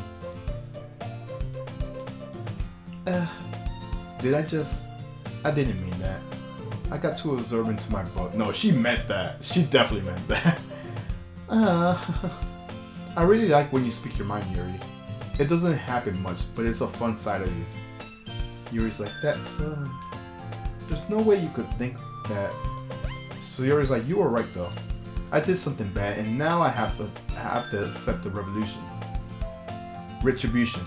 That. Still coming from you, Sayori. I guess that's a little devil inside of all of us, isn't there? Don't let her fool you. Sayori knows exactly what she's doing. After all, she's told you guys she was begging me to the club before she even told me. But you wouldn't have come if there was no cupcake. So I had to trick Nazuki into making them. Come on, give me more credit than that, Sayori. Out of nowhere, something smacks Sayori in the face and tumbles. What the fuck?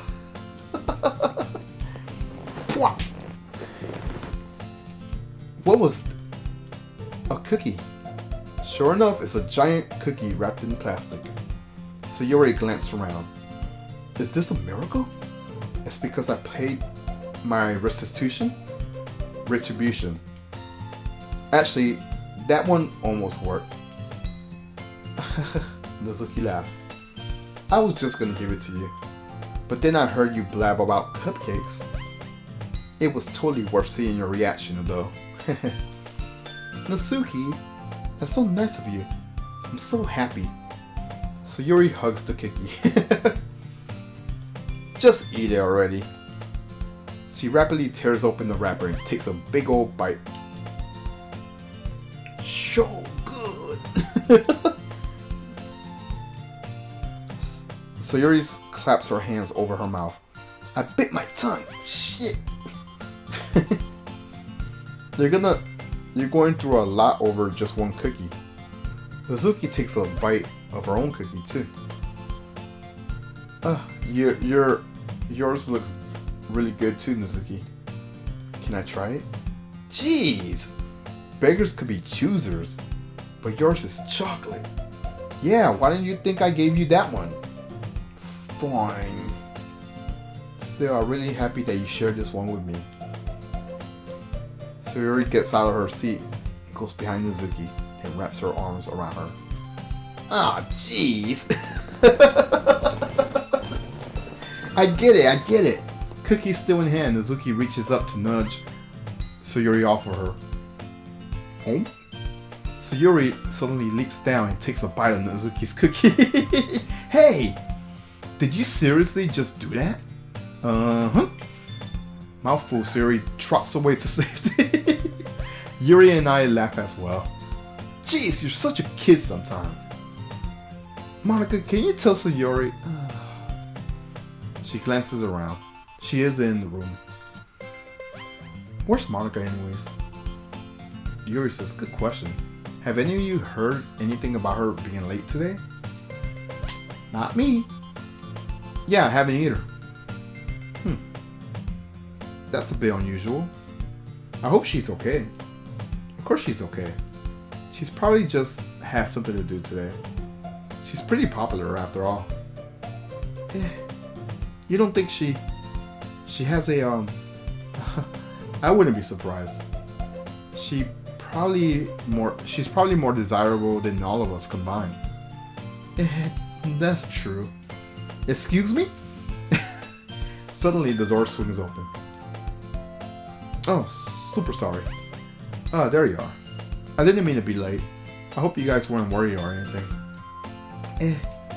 Monika chose the club over her boyfriend after all. You're so strong-willed. Boyfriend? What on earth are you talking about? Oh, never mind that. What held you up anyways? Well, my last period today was study hall. To be honest, I kind of just lost track of time. That makes no sense though. You have heard the bell ring at least. I must not have heard it since it was practicing piano. Piano? I wasn't aware you played music as well, Monika. Oh, I don't really. I kind of just started recently. I just always wanted to learn piano. That's so cool, Sayuri says. Let me drink some water.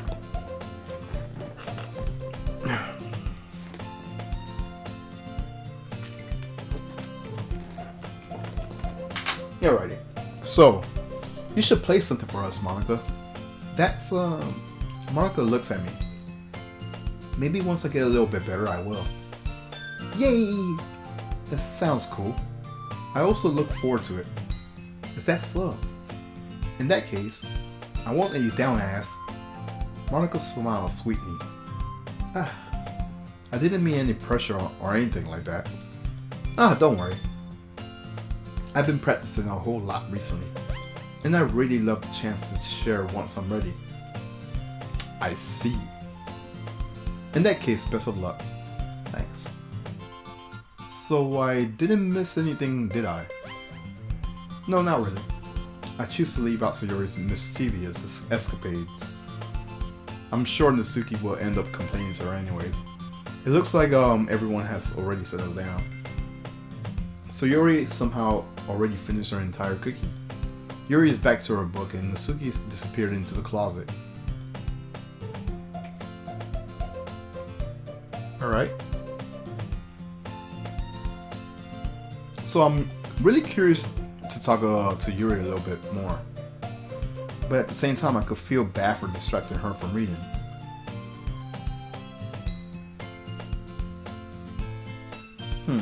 So I catch a glimpse of the cover of the book. It looks like some book that she lent to me. More than that, she seems to be on the first few pages. She's like, crap. I think she noticed me looking at her. She sneaks around, glances at me, and our eyes meet for a split second. But that only makes her hide her face deeper into the book. He says, sorry. Alright. I was just spacing out. I muttered this sensibly, sensing I made her uncomfortable. She's like, it's fine. If I was just focused, then I probably would have just noticed in the first place. But I'm just rereading a bit of this, so... That's the book you gave me, right? Mm-hmm. I wanted to reread some of it. Not for any particular reason. Oh, I see what she's doing. To make a discussion.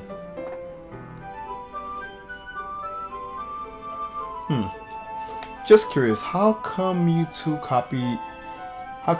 two copies of the same book? Well, when I stopped at the bookstore yesterday, that's not what I meant.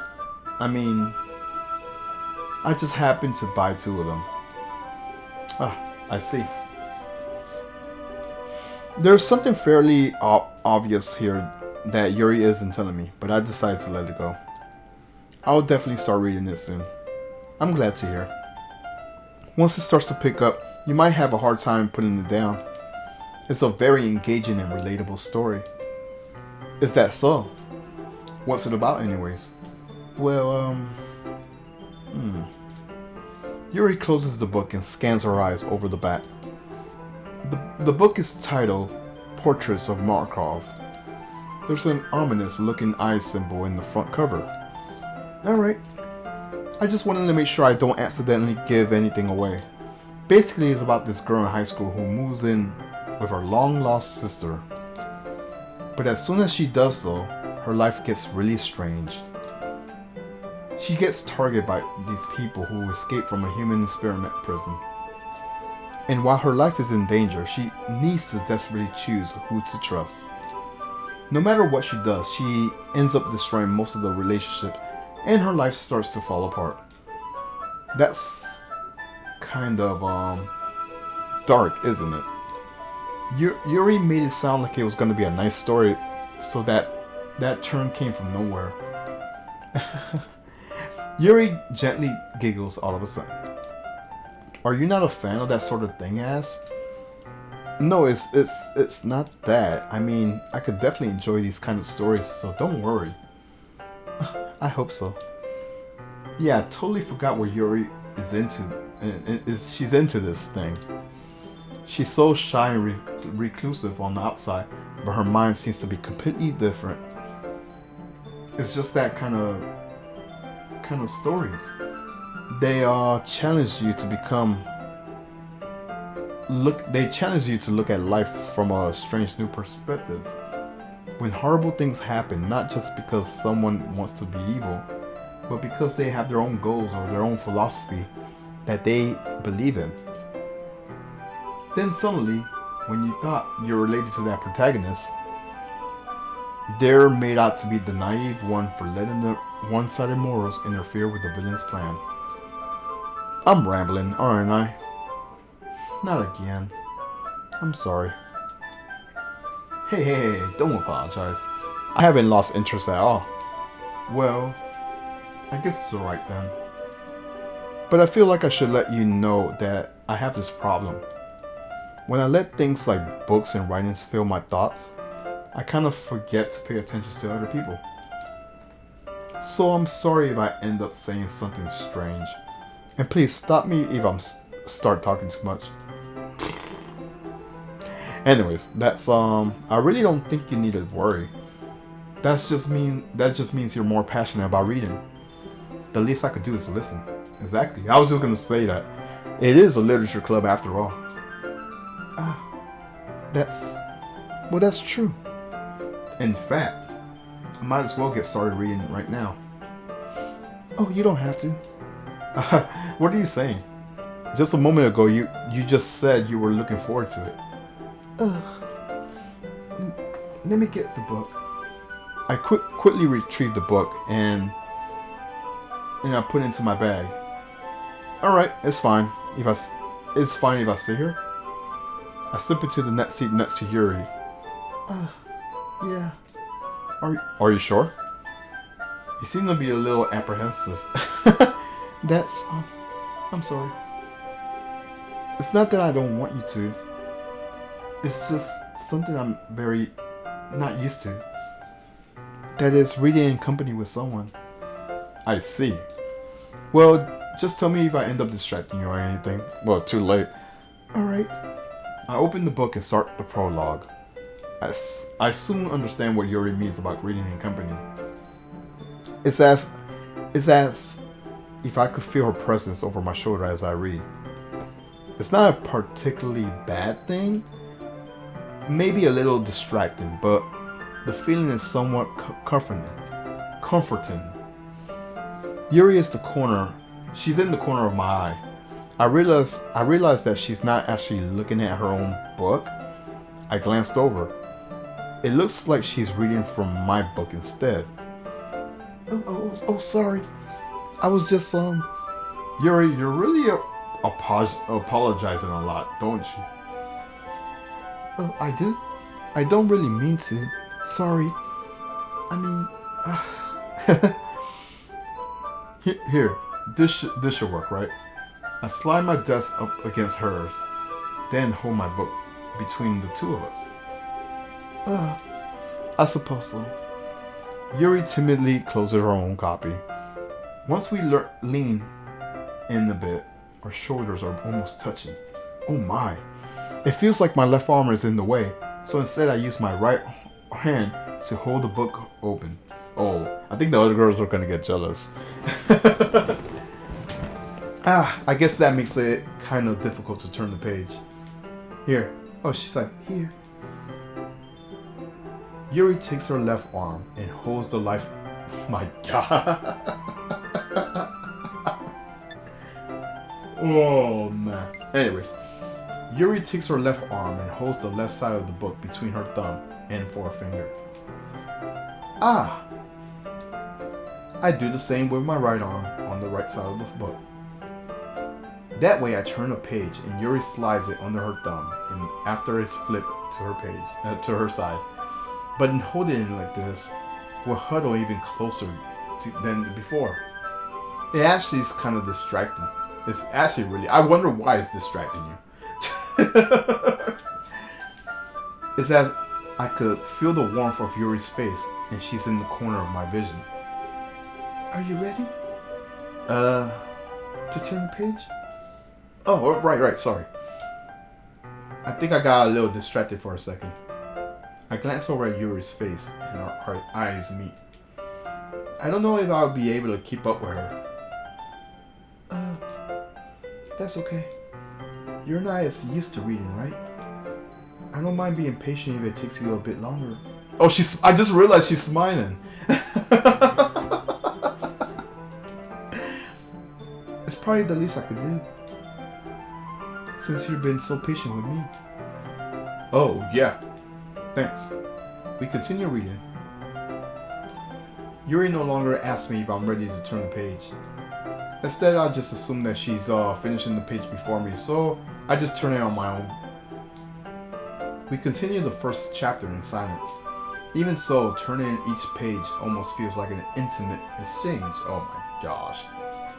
So my thumb gently letting go of the page, let it flutter over to her side as she catches under her own thumb. Her own thumb. Hey Yuri, this might be a little silly thought, but this main character kind of reminds me of you a little bit. Oh.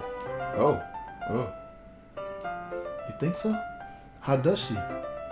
Well, I guess she's more blunt in a lot of ways, but she also second guesses all of the things she says and does. Like she's afraid she'll do something wrong.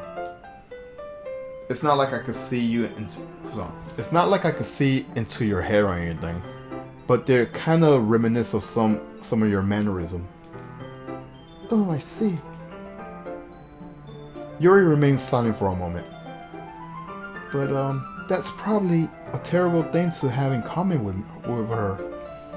Oh, that's so embarrassing that you think that. Wait, I didn't mean it in a bad way or anything. Sorry, I really didn't know you were self-conscious about that sort of thing. I guess I'm more meant that it's kind of cute. What are you saying? What are you saying all of a sudden? Okay, everyone. I think it's about time we share today's poem with each other. We might have enough time if we wait too long. Yuri exhales. She exhales, spared from finishing her thoughts. Is that alright, Yuri? You look kind of down. I'm sorry if you haven't been looking forward to this. Oh, it's not. It's you know, if there was like voice acting, I just imagine her voice as Hinata. She's fucking Hinata, no doubt about it. Yuri releases her hand from the book, causing it to close on top of my thumb. Alright, I guess I'll do some more reading tonight. Or would you prefer I only read it with you? I guess I don't have too much of a preference either way. Yeah, she does. She's fucking Hinata. I hate that kind of character, to be honest. Like, they're always quiet and they're shy and they're like stalking the love interest. I really hate that kind of character. But whatever. In that case, I'll read a little more tonight. The two examples I could think of right now is Hinata from Naruto and Orihime from Bleach. They're the same character. Those are the freaky ones in the shit girls, I guess, but they're annoying in anime. It'll be more. By the way, how are you doing, Trevor? I hope you're doing well. It'll be more fun to read with you after it picks up a bit, you know. That's some good reasoning. In that case, feel free to finish the first 2 chapters in your own time. Alrighty. I stand up. I make a mental note of where I left off in the books. Then it slipped back into the back of my. Then it slips back into my bag. Doing well? Lots of. Oh, how's the weather, man? I stayed home all day today. I'm assuming it's hot as fuck. Let's see what you've written in for today. She stares at the poem with a surprised expression on her face. Do you like it? How did you pick up on this so quickly? Just yesterday I was telling you the kind of techniques were worth practicing. Maybe that's why. You did a great job explaining it. In car, mostly today, AC helps, but it stormed a few times. Okay. Fair enough. I really wanted to try giving it more imagery. Yuri visibly swallows. Wait, what? Okay, whatever. Even her hands appear sweaty. I'm not used to this. Used to what? Oh, I don't know. It's fine, take your time. She breathes and collects her thoughts.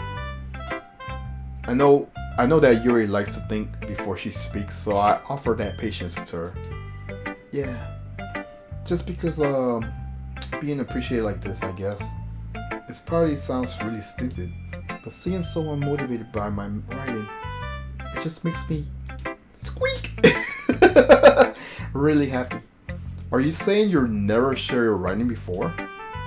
She nods. Really? I don't believe it. I only write to myself. And besides, people would just laugh at me. Do you really think that? She nods. Huh? Even your close friends?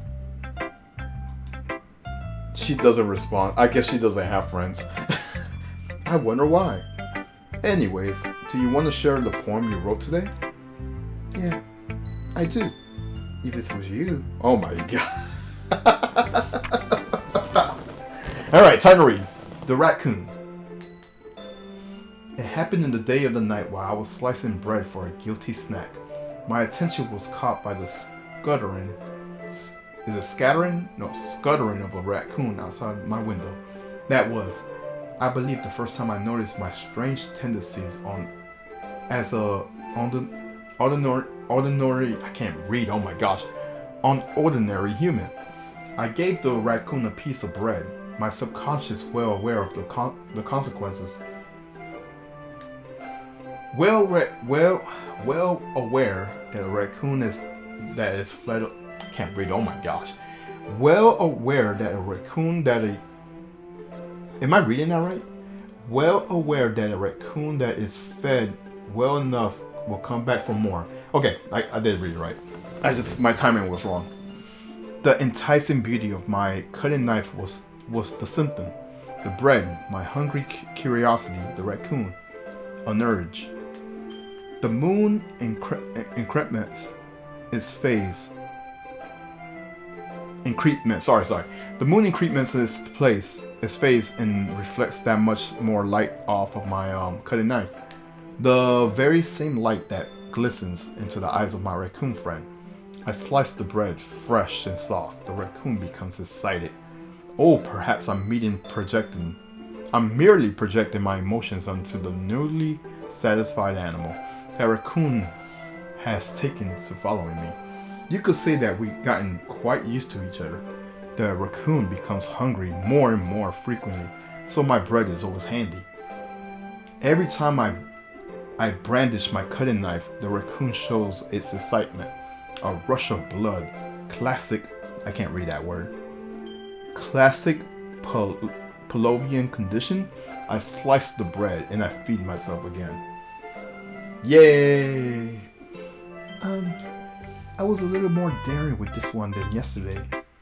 I could see that. It's a lot more metaphorical. I don't know if that's my fault, but I can't begin to imagine what this poem is about. That's right. It's a bit more closer to my preferred writing style. Using the poem as a canvas to express vivid imagery and conveying emotions through them. Yeah, if I could take it at face value, then I can't even figure out what's this supposed to be. Well, I think it's something different that different people can relate in their own way. I wanted to express the ways it feels for me to indulge my unusual hobbies. It's those sort of things I'm usually forced to keep to myself. So I sometimes enjoy writing about them. So why do you keep them to yourself? Because they're embarrassing. And people would make fun of me. Don't you have anything like that, ass? Well, I guess I do. I feel like everyone has a special something like that. The best we could do is respect each other and our individualities. Even if it's something difficult sometimes, and some things make us uncomfortable. After all, if I hadn't learned to embrace my own weirdness, I wouldn't probably hate myself. I might be ranting a little bit now, but I'm glad you're a good listener. Yes, right. So who should I read now?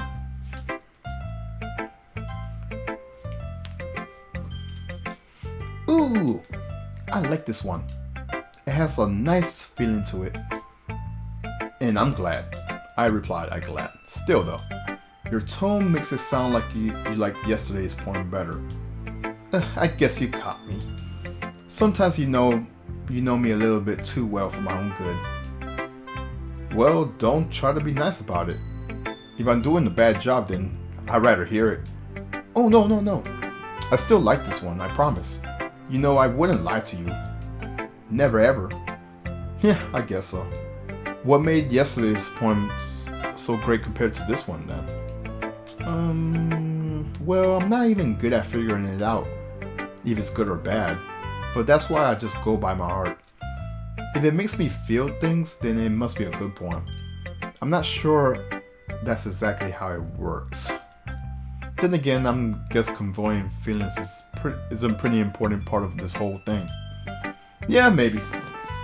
Honestly, I don't even know what kind of writing you like in the first place. Yeah, me neither. Why don't you at least try giving it some thoughts? You want me to write something for me? That's so sweet. Yeah, right. But you're always thinking about other people.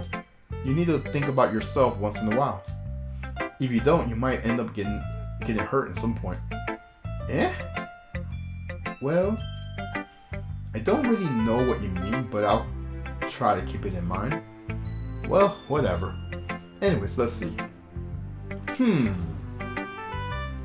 I guess I like happy poems. Well, sometimes I like sad poems too. Yeah, you kind of show that. Sometimes a little bit of both.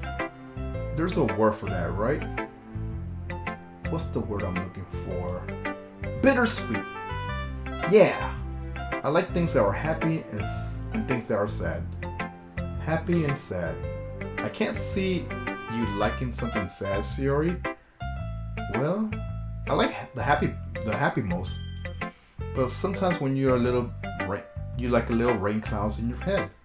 A sad poem could help give the rain cloud a little hug.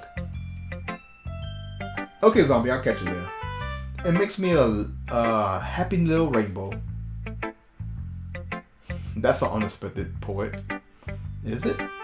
Maybe I'm getting better at expressing my feelings after all. Thanks. I should go write that down. You can read my poem now, okay? Alright, let's read.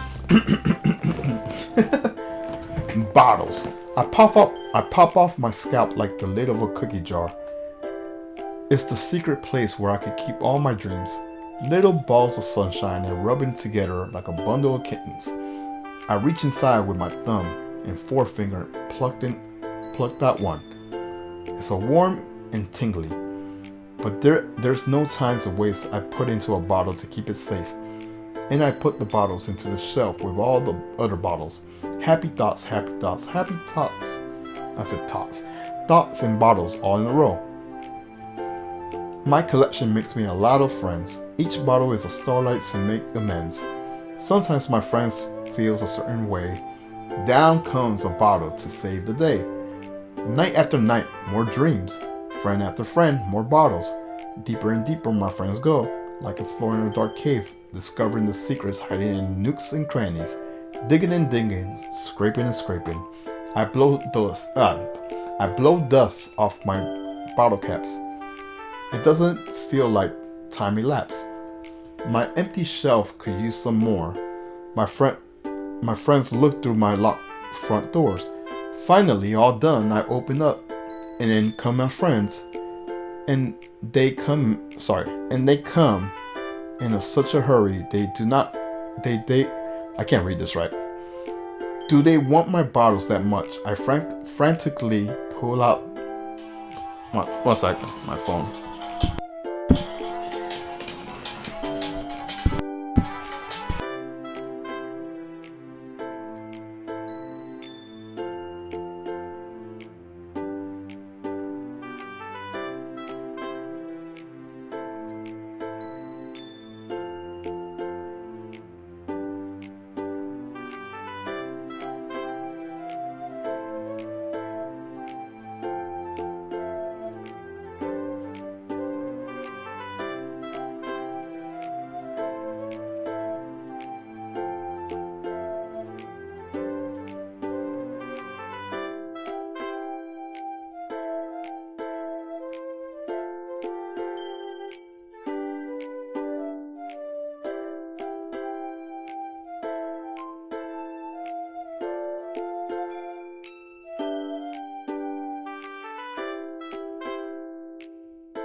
Alright, sorry about that. Had a phone call.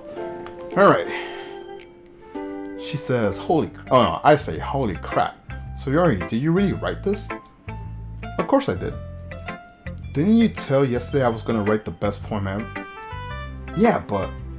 I mean, I didn't expect something like this coming from you. Monica taught me a whole lot. And I've been really in touch with my feelings recently. I see that. It's almost kind of creepy. Creepy? Well, not exactly. Maybe because I'm not used to you being cheerful.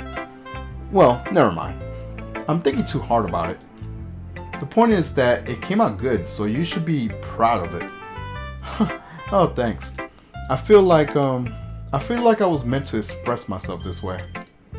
It even helps me understand my own feelings a bit more. Writing is like magic. You gotten really passionate about this, huh? I hope you keep it up. Yeah, writing is the best. I'm gonna keep writing till I die. Don't get ahead of yourself, okay? So Yuri's always have a habit of getting obsessed with something before dropping it no more than a week later. I wonder if this is one of those times. But seeing the passion in her eyes makes it hard for me to be pessimistic, excuse me. Alright, so let's read Natsuki's.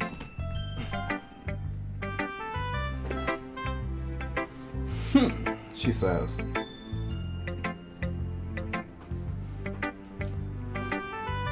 I'll like your last one better. Really? Well, yeah, I could tell you were a little more daring with this one. But you're really not good enough for that one, it felt like. Okay. It felt flat. This may be true, but I just wanted to try something different. I'm still figuring this all out. I mean, I always like poems that aren't trying too hard. I hate when people try to sound fancy or add more meaning just by using annoying and more complicated languages. Just make it simple, cute, and to the point. Yuri's head's over heels about this scripted nonsense, but I see right through that BS. Making your reader look so hard for all that deep meaning is just an excuse for making it no meaning at all. I guess that's one way to look at it. Well, everyone has their own opinion, but my opinion is the best opinion, so I'm sure you figured that one already. Anyways, here's my point. Maybe you will learn something. Okay, so Amy likes spiders. You know what I heard about Amy? Amy likes spiders. Icky, wriggly, hairy, ugly spiders. That's why I'm not friends with her. Amy has a cute singing voice. I heard her singing my favorite love song. Every time she sang the chorus, my heart would pound to the rhythm of the words. But she likes spiders. That's why I'm not friends with her. One time I hurt my leg really bad. Amy helped me up and took me to the nurse. I tried not to let her touch me. She likes spiders. So her hands are probably gross. That's why I'm not friends with her. Amy has a lot of friends. I always see her talking to people. She's probably talks about spiders. What if her friends start to like spiders too? That's why I'm not friends with her. It doesn't matter if she has other hobbies. It doesn't matter if she keeps it private. It doesn't matter if that doesn't hurt anyone. It's gross. She's gross. The world's better off without spider lovers. And I'm gonna tell everyone. That's probably how she feels about Yuri. Not bad, right? It's quite a bit longer than yesterday's. Yesterday's was too short. I'm just warming up. I hope you didn't think that was the best I could do. Of course not. Anyways, the message is pretty straightforward in this point. Yeah, it's very straightforward. I doubt I have to explain it. Sometimes you can explain complicated issues without being simple. And it helps people realize how stupid they're being. Like anyone will agree that the subject of this poem is an ignorant jerk. Do you know people like that? Of course. It's about how everyone thinks Yeah, that doesn't matter. It could be about anything. I wrote it to be easy to relate to. Everyone has that kind of weird hobby or a guilty pleasure. Something that you're afraid if people find out. They will make fun of you or less of you. Think less of you. But that just makes people stupid. Who cares that someone? Who cares what someone likes or as long as they're not hurting anyone, it just makes them happy. I think people really need to learn to respect others for liking weird things. That's funny. Yuri wrote about something similar today. Huh? Did you say Yuri? Yeah. She said her poem was about an unusual hobby of hers. I didn't really get it, but she said something similar to you. That people should make each other feel insecure about other things. Really? Well, I mean, Yuri's pretty weird, so I wouldn't doubt that she has some weird hobbies. Not that there's anything wrong with that. It's not like I would judge her or anything. She has trouble finding her words. I guess I should try not to be mean to her. It feels like she's insecure about her weird behavior and stuff. I mean, I always hate people who makes me feel insecure. And Yuri makes me feel... Yeah, exactly. That poem was about her. But the way you put it, it sounds like she's learned her lesson. Well, I would say so. Even if her writing is different, I'm sure she appreciates the messages in your poem. It's what I do best after all. I don't like writing unless there's a good message to take from it. Like conveying emotions is important. But I want to make people think, not just feel. Remember that? Remember that. I'm gonna write a good one for tomorrow too. So look forward to it. Well, we only got Monica.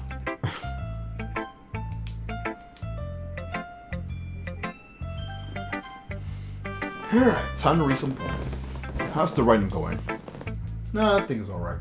I'll take that. As long as it's not going bad, I'm happy that you're implying yourself. Maybe soon you'll come up with a masterpiece. I wouldn't count on that. You never know. Want to share what you wrote on for today?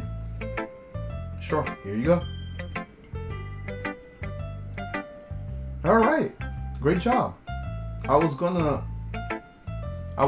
oh in my head like while reading it, and it's really metaphorical. I'm not sure why, but I didn't expect you to go for something so deep. I guess I underestimated you. It's easiest for me to keep everyone's expectations low. That's why it always counts when I put in some effort. That's very fair. Well, I guess it worked anyways. You know that Yuri likes this kind of writing, right? Writing so full of imaginary and symbolism. Unlike Sayori, who likes using simple and direct words to describe happiness and sadness. Yuri likes it when readers are left to derive their own meaning out of it. It's very challenging to write like that very effectively, both allowing people to get something out of it just by feels, or letting them deeply analyze all the nuances. It could take years of practice, which I'm assuming Yuri has at this point. I never really asked though. I'm sure I'm nowhere near her level yet. Don't worry. You do your own thing. Just keep exploring and learn by trying new things. But anyways, you want to read my poem? I like this one how it turned out, so I hope you do too. Alright, let's read. Save me. The colors, they don't stop. Bright, beautiful colors, flashing, expanding, piercing. Red, green, blue. An endless cacophony. I think that's what it says. Or meaningless noise. The noise it won't stand. Violent, grating waveforms. Squeaking, screeching, piercing. Sine. I can't read that one. Cosine, tangent. Like playing a chalkboard on the turntable. Like playing the vinyl on a piece of crust. An endless poem of meaningless. Load me. Wait, I get it. Save me, load me. Huh? It's even more abstract than your last one, huh? I guess it's just the way I write. I'm sorry if you don't like it. No, I never said that. It's just kind of the thing I never really seen before, I guess. I kind of like playing with my space on the paper. Choosing where to choosing where and how to space your words and can totally change the mood of the poem. It's almost like magic. The way I wrote the line really short makes it feel like they're trying to speak over the noise. I see. It's still hard for me to tell what's it about though. Sometimes asking a poem is about what it's about is the right question. A poem could be abstract as a physical expression or a feeling, or in a conversation with the reader. So putting it that way, not every poem is about something. Anyways, here's Monica's writing tip of the day. Sometimes you'll find yourself facing a difficult choice. When that happens, don't forget to save your game. You never know when you might change your mind. Or when something unexpectedly may happen. Wait, is this a tip or about right? No, it's not. What am I even talking about? That's my advice for today. I kind of hinted at with the poem. Thanks for listening. Okay, everyone. We're all done reading each other's poem, right? I have something extra planned today, so if everyone could just sit down at the front of the room. Is this about the festival? Well, sort of. Do we really have to do something for the festival? It's not like we could put together something good in just in a few days. We'll just end up embarrassing ourselves instead of getting ourselves and some new members. That's a concern of mine as well, says Yuri. I don't really do well into the last minute preparations. Okay, so don't worry about it. We're gonna keep it simple, okay? We won't need much more than a few decorations. Sayori has been working on a poster and I designed some pamphlets we could give out during the day. Okay, that's great and all. But that doesn't tell us what we're actually going to be doing during the event. Ah, sorry, I thought you heard about it already. We're gonna be performing. Performing? Monica. Yeah, we're gonna be having a poetry performance. Each of us are gonna be choosing a poem to recite during the festival, the event. But the cool part is that we're also gonna be letting anyone else come up and recite poems too. So Yuri's putting in all the posters. She's putting in all the posters in case anyone wants to prepare ahead of time. So Yuri, who's been coloring a poster, holds it for us to see. Are you kidding me, Monica? You didn't already start putting those posters up, did you? Well, I did. Do you really think it's a bad idea? Well, no. It's not a bad idea. But I didn't sign up for this, you know? There's no way I'm gonna be performing in front of a group of people like that. Yuri says, I agree with Natsuki. I could never in my life do something like that. Imagining it with Yuri shakes her head in fear. So Yuri's like, guys. No, Yuri. I understand where they're coming from. Remember when Natsuki and Yuri had never shared their poems with anyone until just a couple of days? It's a lot to ask for them to recite their poems out loud to a whole new room of people. I guess I kind of overlooked that. So I'm sorry. But I still think we should give it a shot. We're the only ones responsible for the fate of this club. If we start the event and each put a good performance, then it will inspire others to do the same. And the more people who perform, the better we'll be able to show everyone what literature is all about. Yeah! It's about expressing your feelings, being intimate with yourself, finding new horizons, and having fun. That's right. And it's those reasons that we all have this club today. Don't you want to share that with others? To inspire them to find the same feelings that brought you here in the first place? I know you do. I know we all do. And if all it takes is standing in front of the room for 2 minutes and reciting a poem, then I know you could do it. Natsuki and Yuri remain silent. So Yuri looks worried. I guess that leaves me no choice. I agree. I don't think it's much to ask. I think that Sayori and Monica has been trying really hard to get new members. the least we could do is help them a little bit. Well, maybe, but it looks like Natsuki doesn't have any arguments left. Okay, fine. I guess I'll just have to get it over with. What about you, Yuri? She glances around at everyone. I guess I don't have much of a choice. That's everyone. You're the best, Yuri. This club is seriously gonna be the death of me. Oh gosh. You'll be fine, Yuri.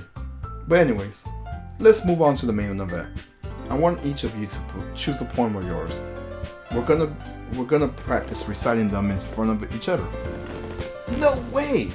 Monica, this is too sudden. Well, if you can't recite your own poem in front of the club, how do you expect to do it in front of strangers? Oh no. Don't worry. I'll start off to help everyone feel a little more comfortable. Can I go next? Oh yeah, of course. Let's see. Monica flips through her notebook to the specific poem she has in mind for herself. She then stands behind the podium. The title of this poem is The Way They Fly. Monica recites her poem. Her clear, confident voice fills the room. More than that, her inflection is pristine. She knows exactly how to apply emotions behind each line she recites, bringing the word to life. Is this something she's done before, or is she simply a natural? I glance around me. Everyone has the eyes on Monica. So Yuri looks amazed. Yuri has an intense expression on her face that I don't understand. Finally, Monica finishes the recitement. The four of us applaud. Monica takes a breath and smiles. That was good, Monica. Thank you very much. I was just hoping to set a good example. Are you ready to go next, Sayori? I'll go next. Yuri's fired up all of a sudden. Yuri clutches a sheet of paper between her hands and stands up. Keeping her head down, she walks quickly over to the podium. The poem is called You Could Do It, Yuri. Oh, sorry. So Yuri was cheering. You could do it, Yuri. It's called After Image of a Crimson Eye. Just a moment ago, she practically refused to do this. Why is this suddenly putting in so much effort? As Yuri gets past the first couple of lines, her voice changes. It's almost like what happens when Yuri gets absorbed into her books. Her quivering words transfer into the sharp syllables of a fierce and confident woman. The poem is full of twists and turns in the structure that she enunciates with perfect timing. This must be a rare glimpse into the whirling fire Yuri keeps concealed inside her head. Suddenly she finished. Everyone is stunned. Yuri snaps back into reality and glances around her as she bewilders herself. It's up to me to save this situation. I'm the first to start applauding. Everyone joined me afterward, and we give Yuri the recognition she deserves. It's not that we didn't want to applaud for her, but we were just caught off guard that we just forgot. As we applaud, Yuri holds the poem to her chest and rushes back to her seat. That was really good, Yuri. Thank you for sharing. Looks like Yuri is down for the count. Okay, I guess I'm next then. So Yuri hops out of her chair and cheerfully walks into the podium. This one's called My Medals. Sorry, I giggled. So Yuri, it's a lot harder than I thought, Sayori says. How do you guys do it so easily? Monica says, try not to think of it as you're reciting to other people. Just imagine you're reciting to yourself, like in front of a mirror or in your head. It's your poem, so it'll come out the best way. I see. Okay then. She begins her poem. Somehow it feels like her soft voice was made as a perfect match. The poem isn't aimlessly cheery like Sayori is. It's serene and bittersweet like she loves. If I were to read this on paper, I probably wouldn't even think much of it. but hearing it from Sayori's voice almost gives it a whole new meaning. Maybe this is what Sayori meant when she said she likes my poem. It's like I get to reach more deeply into someone I thought I knew through and through. Sayori finishes and we applaud. I did it, she says. Good job, Sayori. I guess that's a good sign. What does that even mean? It came out nicely, Sayori. The atmosphere of the poem fits you really, really nice. But it might be the other poems wouldn't work quite as well with that kind of delivery. I don't understand. In other words, it seems poems of yours were sort of gentle delivery wouldn't work as well. They might need a little more force behind them, depending on what you're reading. Oh, I know what you mean. I've been practicing that kind of thing. It's just embarrassing to do in front of everyone. Then next time I'm gonna make you pick a poem that challenges you a little bit more. We don't have that much time before the festival, you know. Okay. Now, who's next? Natsuki? Don't make me go before I ask. It's not like I could compare to you guys anyways. Might as well just let Ass lower everyone's standard. Natsuki? It's fine. I might as well get it over with. But it's not like I have much of a selection of what to read. I'll just have to go with what I wrote for today. I'll stand up in front of the podium. Everyone has their eyes on me, making me feel very awkward. I recite my poem. Since I'm not exactly confident in my own writing, it's hard to put energy into it. Despite that, once I finish, I receive applause anyways. Sorry, I'm not really good as everyone else. No, don't worry about it so much, says Monica. I think it's less about your abilities and more about your lack of confidence in your writing. That's something that'll improve over time. Yeah, maybe. Alright then. Then that just leaves you, Natsuki. Yeah, I'm going. This poem is called, Why Are You Looking at Me? Because you're presenting, says Monica. Anyways, the poem is called Jump. She takes a breath. Once she starts reciting her poem, her sour attitude disappears a little bit. While she's still a little uneasy, her poem has a rhythm and rhyme to it. It's Natsuki's trademark style, and it works surprisingly well when spoken out loud. The words feel like they bounce up and down as giving life to the poem. Natsuki finishes and everyone applauds. She huffs back into her seat. That wasn't bad, was it? Easy for you to say. You better not make me do that again. Do you at least feel prepared enough to recite a poem in front of other people? I mean, doing it in front of other people would make it easier. I could put it on whatever face I want for other people. But when it's just my friends, it's just embarrassing. That's a surprise, Natsuki. I think it would be the other way around from exactly. Well, that's just how it goes, so. Well, I guess in that case, you won't have much to worry about. That said, I want to thank everyone for coming though. It might be hard, but I hope you all have an idea of what's it like now. Make sure you pick a poem and get enough practice before the festival, okay? I'll be making pamphlets, so let everyone ahead of time that you'll be reciting. Jeez! I should probably find some other poem to recite instead. That's fine too. It doesn't matter. It doesn't have to be your own. I'm already pleasantly surprised that you put in all this effort in for the club. It makes me really happy. Oh yeah, no problem. Okay, everyone. I think that's about it for today. Let me make sure I save.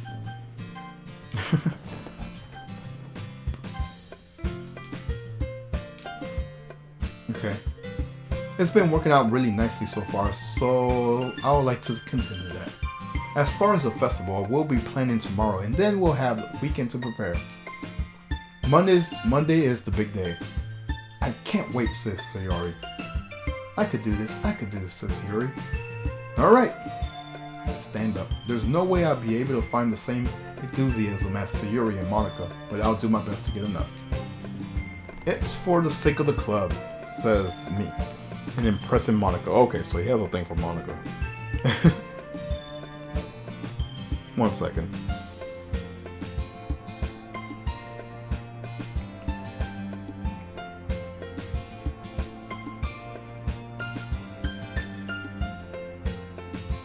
Okay, sorry about that. So he's trying to impress Monica. Then I'll have to do my best. Ready to go, Sayuri? Yep. Look at you two, always going home together like that. It's kind of adorable, isn't it? Jeez, guys. Don't make such a big deal out of it. It must be a little nice, though. Well,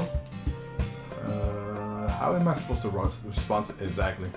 It's okay. You don't have to say it. Whatever, let's go already. I walk home with her again. Even though it's only been a few days, there's a lot of things have been changed already. But today Sayuri's quiet than usual on the way home. Hey Sayuri. Sorry, I was spacing out, she says. Oh, no wonder. I was thinking about something from earlier. I like how we get to, Sayuri fumbles with her words. So let's just say that one day Yuri had asked to walk home with you. Huh? What will you do? What kind of question is that?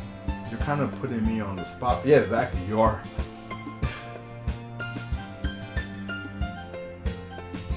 Oh, gosh.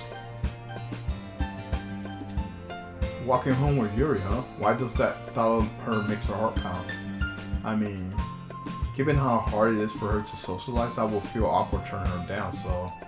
Isn't she so beautiful and smart, says Sayuri? That has nothing to do with it. You admitted it. Jeez. That's not even the point in speculating something that's never gonna happen. Well, maybe. But I just like to think about it. It's not long before you won't need me anymore, you know. Ooh. Need you? Sayuri? I can't figure out how you're seeing things in your head right now. Sorry. Everyone's different. Nobody in the club is a replacement for you. If you say so. The conversation trails off, and I'm feeling quite awkward. But it was kind of her fault for trapping me with such a weird question. I can't just lie to her. But if there is something that makes her happy, I would hate to take that away from her. That's why I said there's no point in speculating. Then again, the festival is only a few days away. Who knows what will happen in that time? Who knows? Alright, let's pick our words. I'm probably going to wrap up after this. Let's see, let's pick Uncanny. Let's pick... Ilfuja. Okay.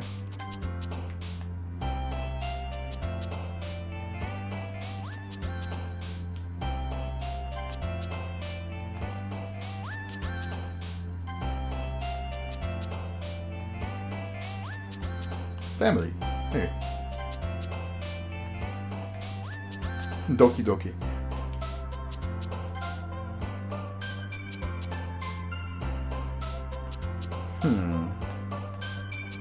Dream.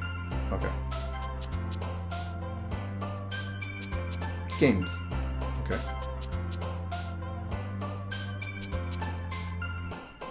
Shopping. Hey.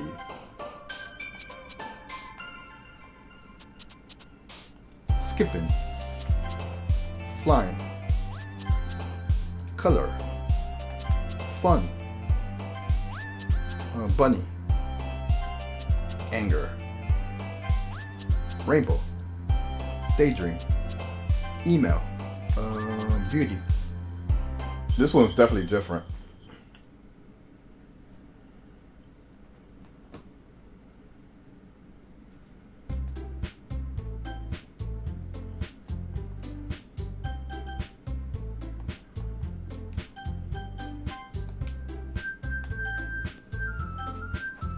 I'm not gonna save that. I want to see if I unlocked anything. I got a side story, that's for sure. Let's see.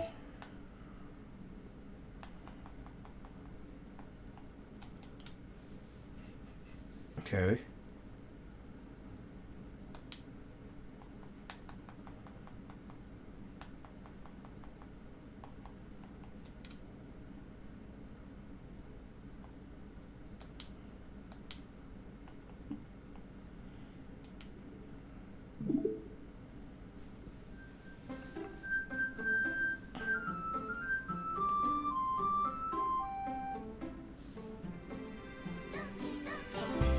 Alright, so that's Doki Doki Literature Club. I think I'll be able to stream tomorrow. My schedule is kind of weird for this week.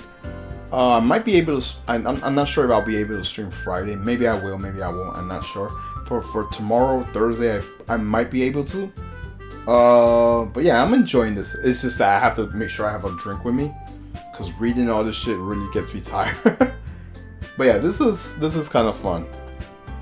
I believe Zombie's streaming, so I will probably now rate her. I hope you guys enjoy the literature club. And yeah, I'll catch you guys hopefully tomorrow. Peace.